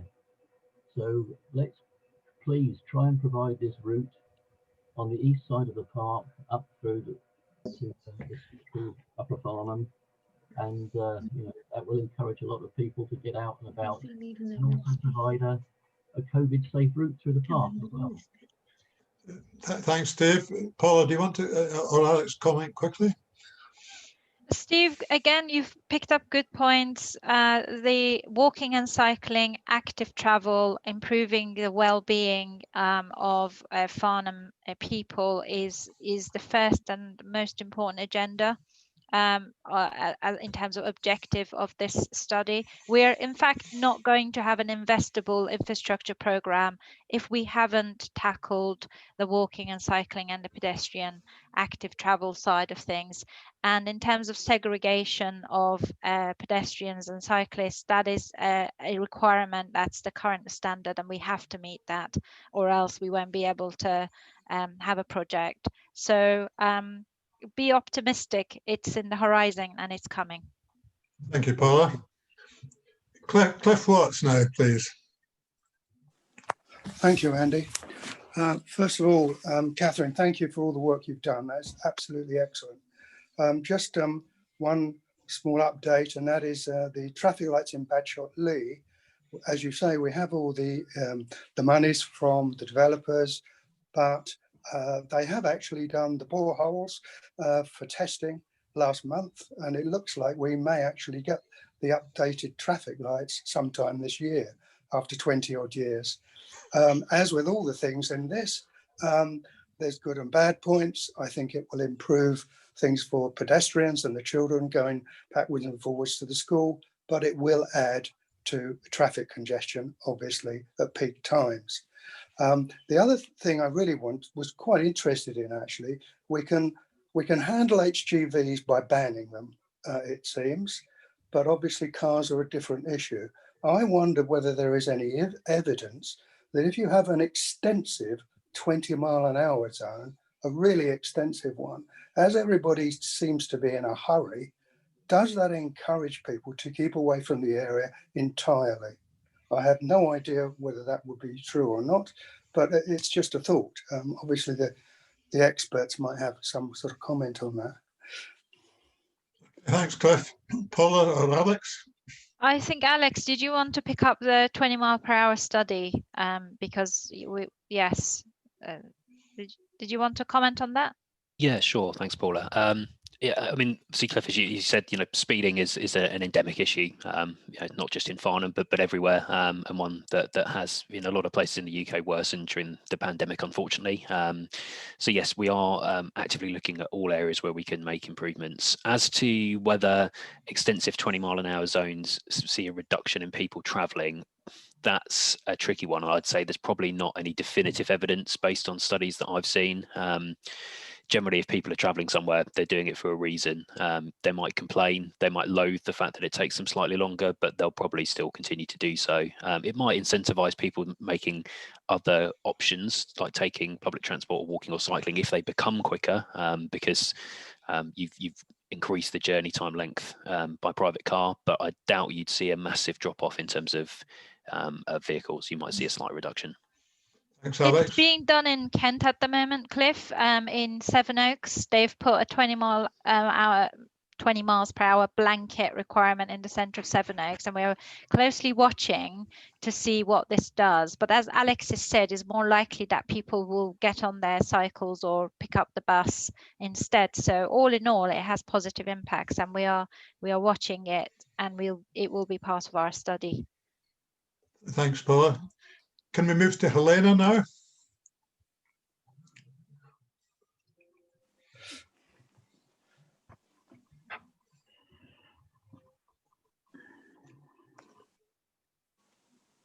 I'm not sure if Helena's there.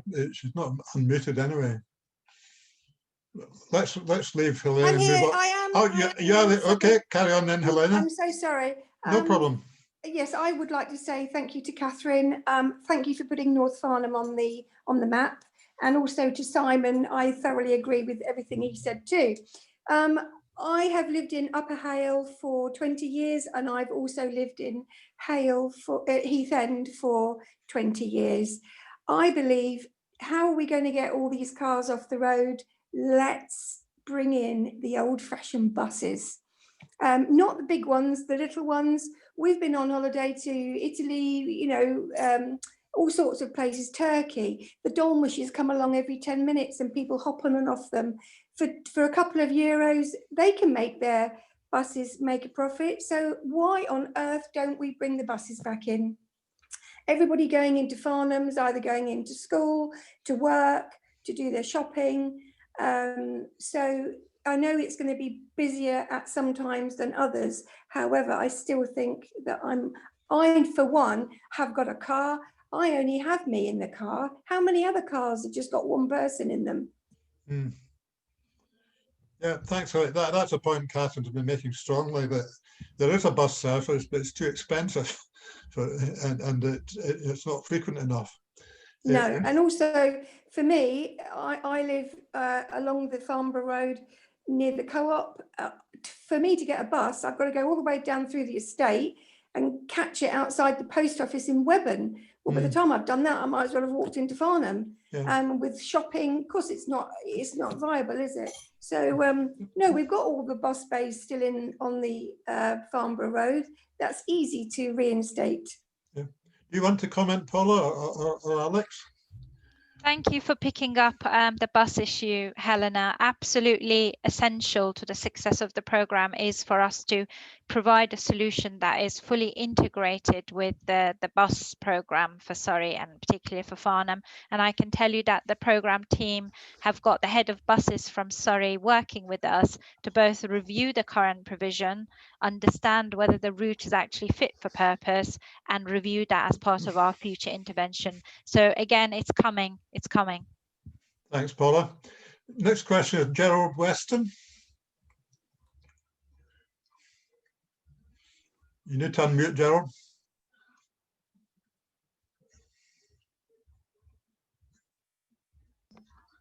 Sorry, hello? Yeah. I'm Gerald Weston's wife, but he's had to pop out. So I just want to know really about housing estates that have been built around the Surrey area. And I feel that all the ones that have been built recently, especially, every house will have about one, if not two, possibly even three cars. So you look at Borden and see how many housing estates have been built there, and a lot of those will be coming towards us anyway. And I mean, is there any more plans for any more housing estates in this area? Well, maybe I should answer that myself, actually. We are forced to comply with government requirements to produce housing, but there's been a lot of pushback on the government on that recently. Even from the Conservative, MPs and so on. But at the moment, the government is very determined to produce a lot more houses and try to drive around house prices. But I have to say that's not really the purpose of this meeting, to be honest, or this project. So I think that's a different issue, to be honest. I can't remember your name, Gerald's wife, but we can't really go into that. That's a very important issue, but it's not really part of this project, actually. So if you don't mind, I'll move on to the next person, which is it Sophie Lovell now? Yes, it is Sophie.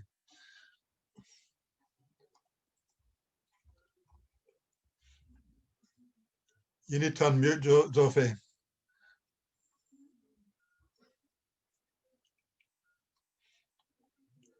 Well, while Sophie's trying to do that, let's move to Tom Lancaster. If you could unmute Tom.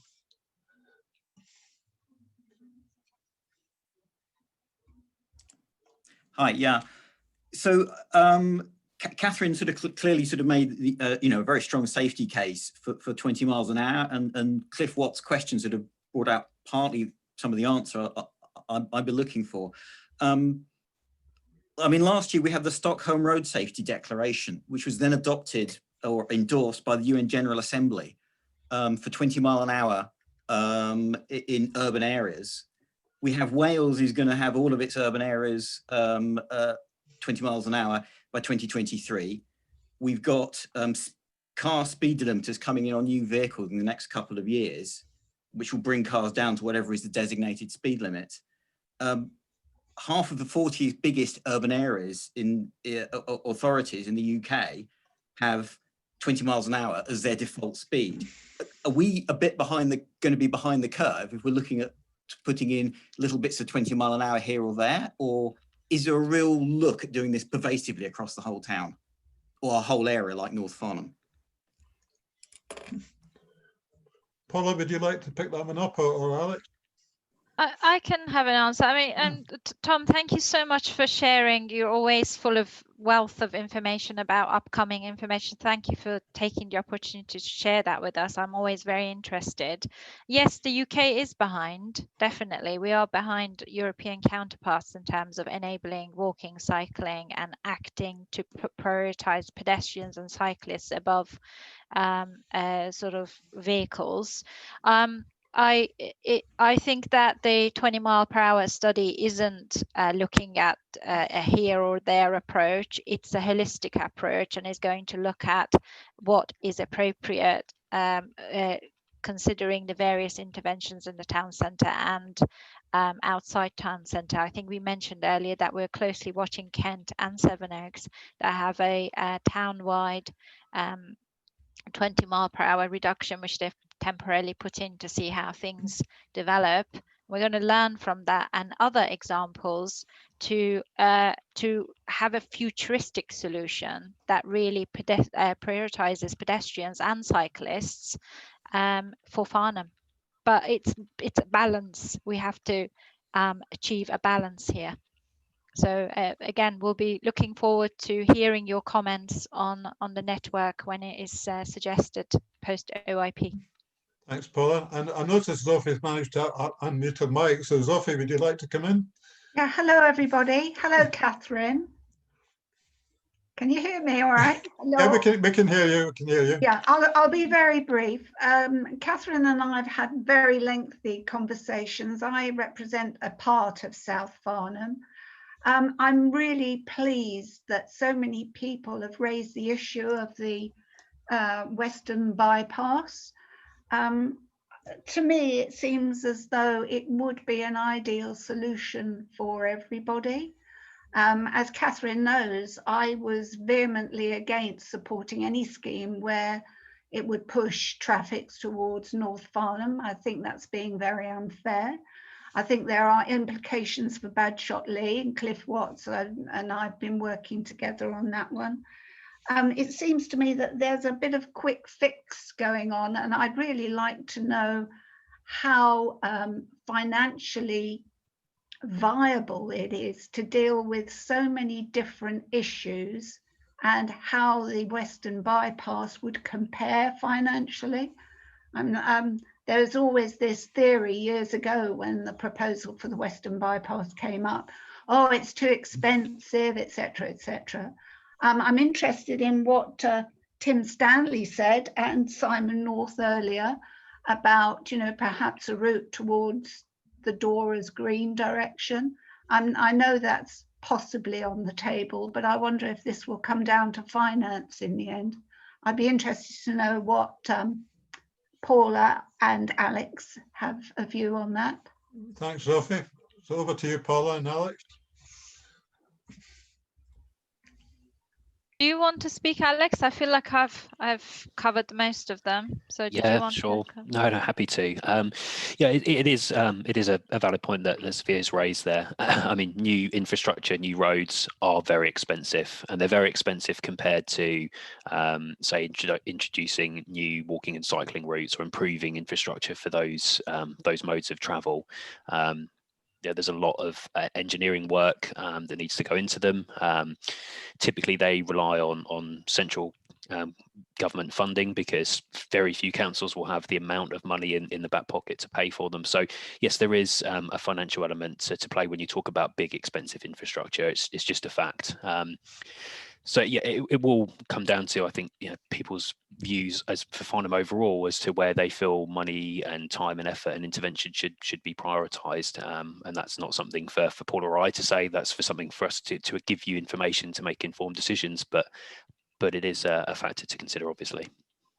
It's important to add just very quickly, Andy, sorry, that we're not intending to come up with a quick answer or try to solve big problems by pushing it elsewhere. That is exactly what we don't want to do, Zofia. We're trying to do a proper job of looking at a holistic solution that doesn't solve some problems and pushes the problem elsewhere. And that's why we have this program-wide approach on all of these interrelated projects to make sure what we do in the town centre doesn't adversely impact Upper Hale Road, and what we do on the key junctions around Farnham, the impacts of those are fully understood before they're put in place. So the Farnham will be consulted on all of the options before, and views heard post OIP before we begin to look at any kind of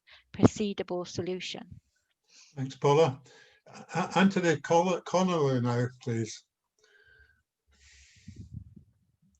If you can unmute your mic, Anthony, if you're able to.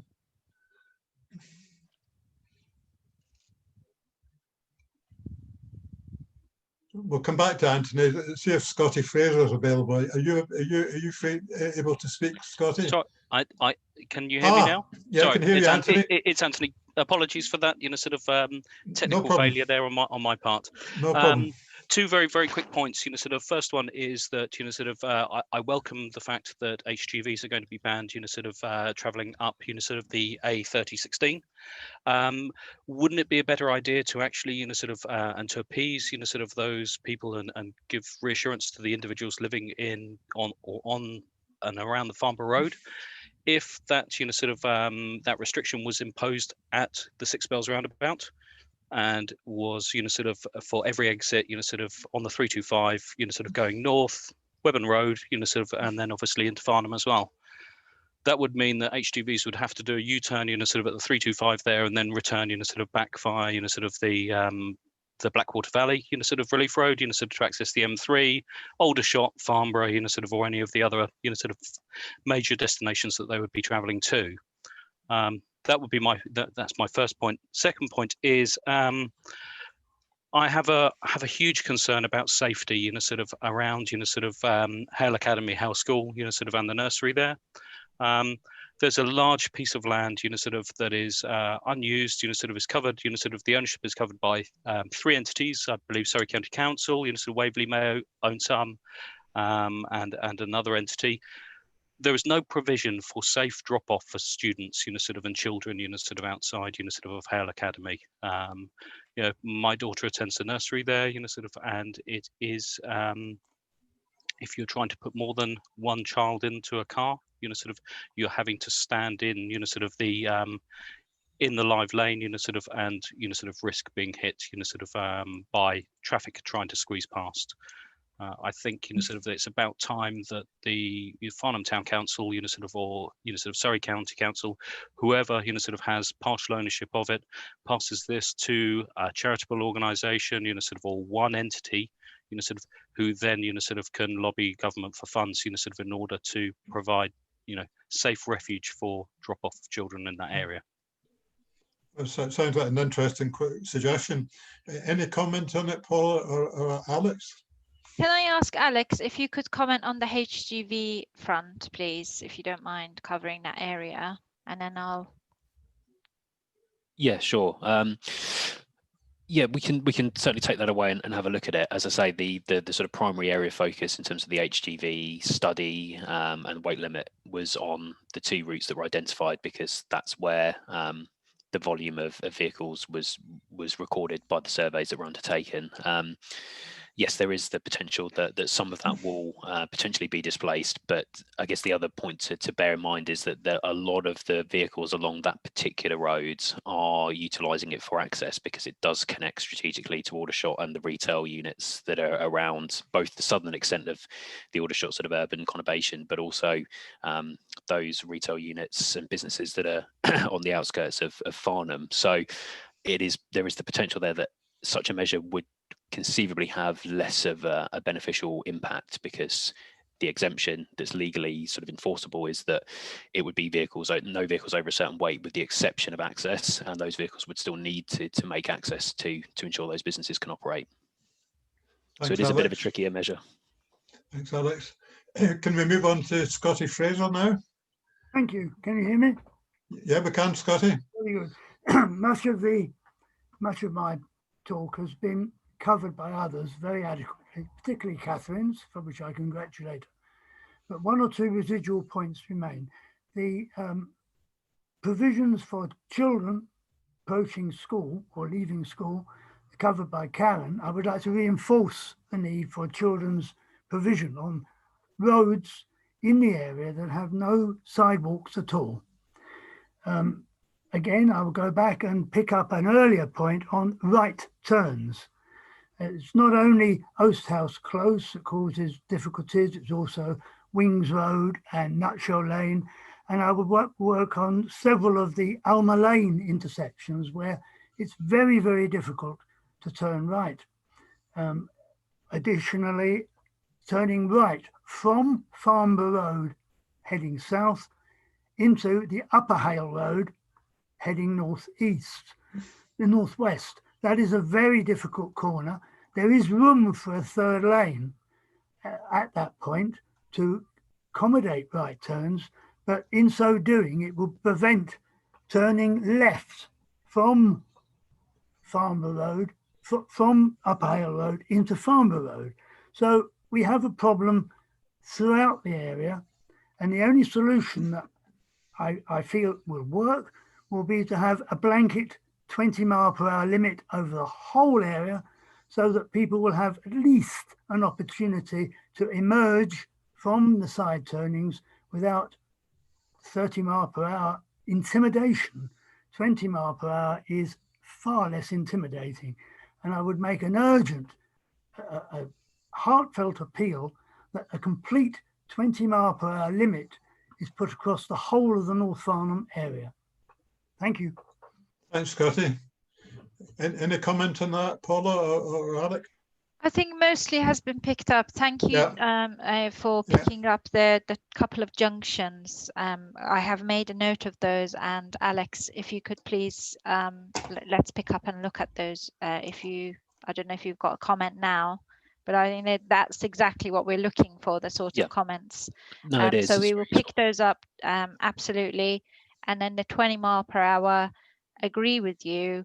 I think it's been picked up. We're going to be looking at the examples out there, and it's part of our study that's upcoming. Thanks, Paula. Wyatt had a comment he wanted to come in with, particularly on the Dora's Green area.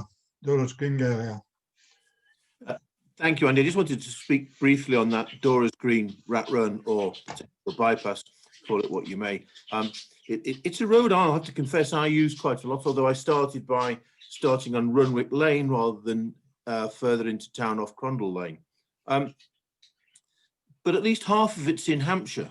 So I wanted that to bring to our project team's awareness and wondered to what extent we could influence a decision about it being a fast route, being in Hampshire. And certainly I can't imagine a Hampshire County Councillor being that keen on his residents having the bypass for Farnham coming past their door. So I wonder if you could go a bit further on that, Alex or Paula. Thank you.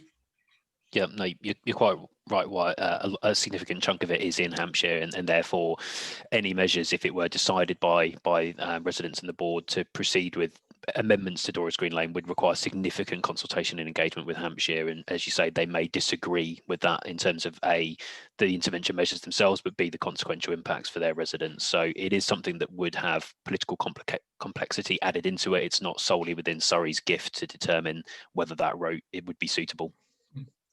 And Okay, a thank quick you. one from me to say that a lot of the interventions that we're going to have in place will only be successful if they are consistent across boundaries. So we are in touch with Hampshire, we are in touch with West Sussex, and our intention fully is to make some of our interventions boundaryless. Cycling is one of those, walking is one of those, and the issue you've raised, Wyatt, is another one. Thanks, Paula. We've got one final question, and I think this will have to be the last question, actually, as we're getting near our finish time.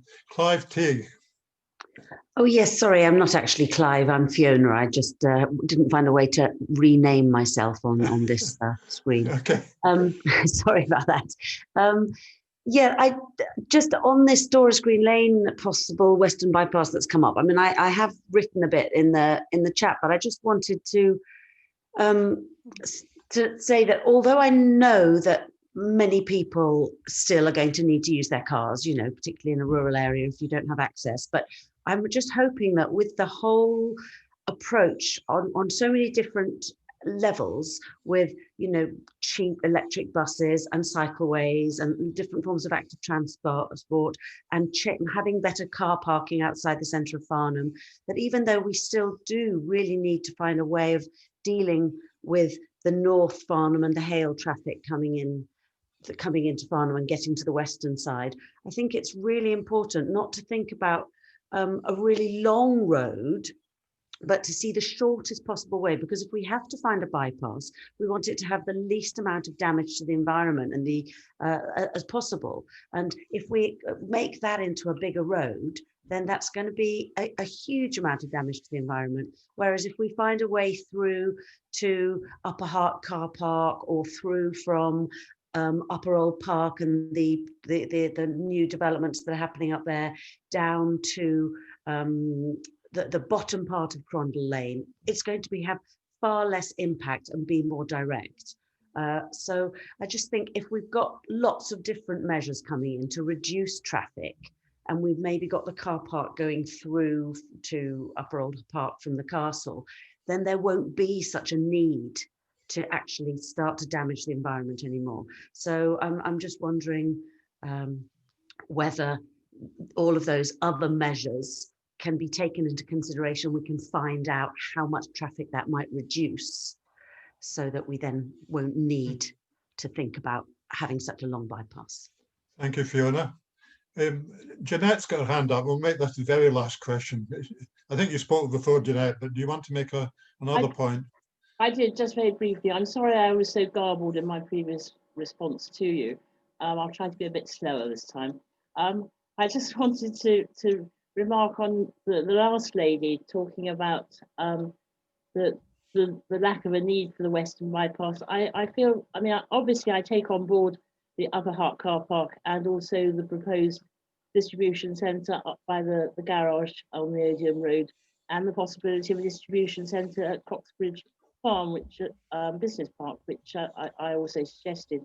But her suggestion that the Upper Hale car park, which I think is a good idea, it won't take into account any of the new building in East Hampshire. A Western bypass would take those people up to the M3 without them having to come near Farnham at all. And the idea of Doris Green, which as Wyatt said is mostly in Hampshire, a new cut bypass down between the Surrey border and the ancient hedgerow could be sensitively landscaped, hardly know it's there, and Doris Green wouldn't even know, I mean, you have an environmental benefit to Doris Green and Crondall Lane by putting the Western bypass in, basically. Yeah. Thank you, Jeanette. I noticed Tim's put his hand up. This is the nobody else please put their hand up because I won't be able to take them. Tim, do you want to ask the very last question? And this is definitely the last one. Yeah, sorry, just a point that the Doris Green is already being used, and it's not just to get into the centre of town. People aren't using it to get to the centre of town. It's to get to the western side of town and to go west. If you can't go through the centre of town, you find a way to, and you need to go to the west. You go down the western side Dora's Green is used. It's not a case of it's something new. And whether it's in Hampshire or not in Hampshire, it is used. And that is just a statement of fact. And yeah, it needs something, either that improved or an alternative. Could people use it? Thanks, Tim. Thank you very much. Okay, well, I'm going to hand over shortly to my colleague John Neal to sum up the meeting and close the meeting. But I just want to say briefly before that I think this is the best LLF meeting we've had. I'm very impressed with what happened in North Farnham, particularly what that Catherine and all her colleagues have done. And you've been a very good audience, very good response to a whole load of good suggestions. And I just want to say that also, in terms of this project, actually, just reminded people of what Stephen Spence said. This is a very important project for Farnham. There's a very big level of commitment being shown to this from Surrey County Council, which is a Conservative-run council, Waverley-bound council, which was run by a cross-party coalition with Lib Dems, Farnham residents, Labour and Greens running it, and the Town Council, which at the moment is run by the Farnham residents. So it's very much a non-political thing, this. It's a cross-party thing. We're all committed to it, and we've got some very professional people helping us. And as Stephen said, there's a lot of money going into it, albeit it isn't. I'm sorry to have to correct Stephen. He'll correct me later if I haven't done that. But it's not 139 million next year, but it's nevertheless 139 million over 5 years, which is a significant amount of money. Quite a lot of money is also being spent on the consultancy from Atkins and so on. And so there's a lot of commitment being shown all round, and not just from the public, but also from the councils involved. So I'll pass now to John, to my colleague John, to close the meeting now. Over to you, John.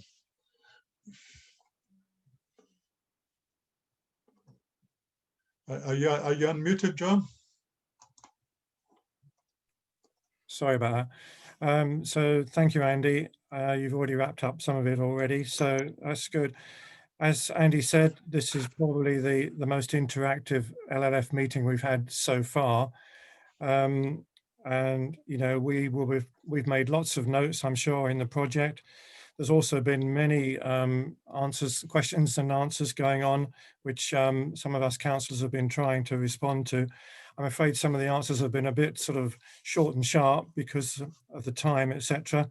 But if you do have any specific things, you know, like cycle routes and this sort of thing you want to put forward, you know, do feed them in, email them in to us one way or another, please.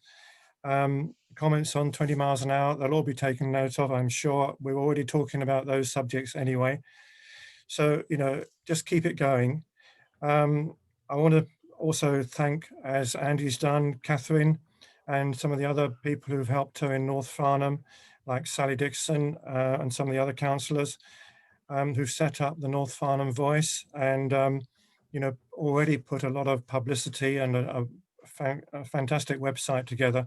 This is all helping the community input to this project no end, I'm sure it is. So that's all that.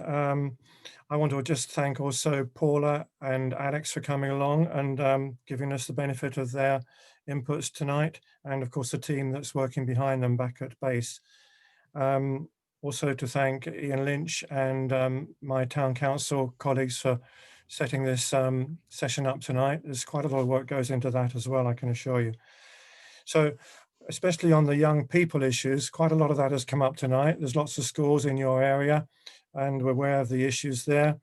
So we have got another liaison meeting next week, as you can see on the screen, to do with young people, where we expect their representatives from schools and other youth leaders to speak with us, and you can make an input to through those channels if you want to as well. So in the next few weeks, we should be getting some first revelations from the project team as to how they see things shaping up on the project.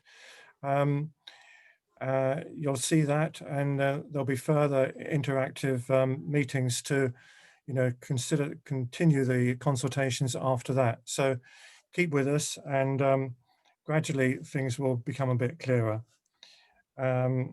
And that's all I'm going to say for tonight. Thank you again for coming, and good night.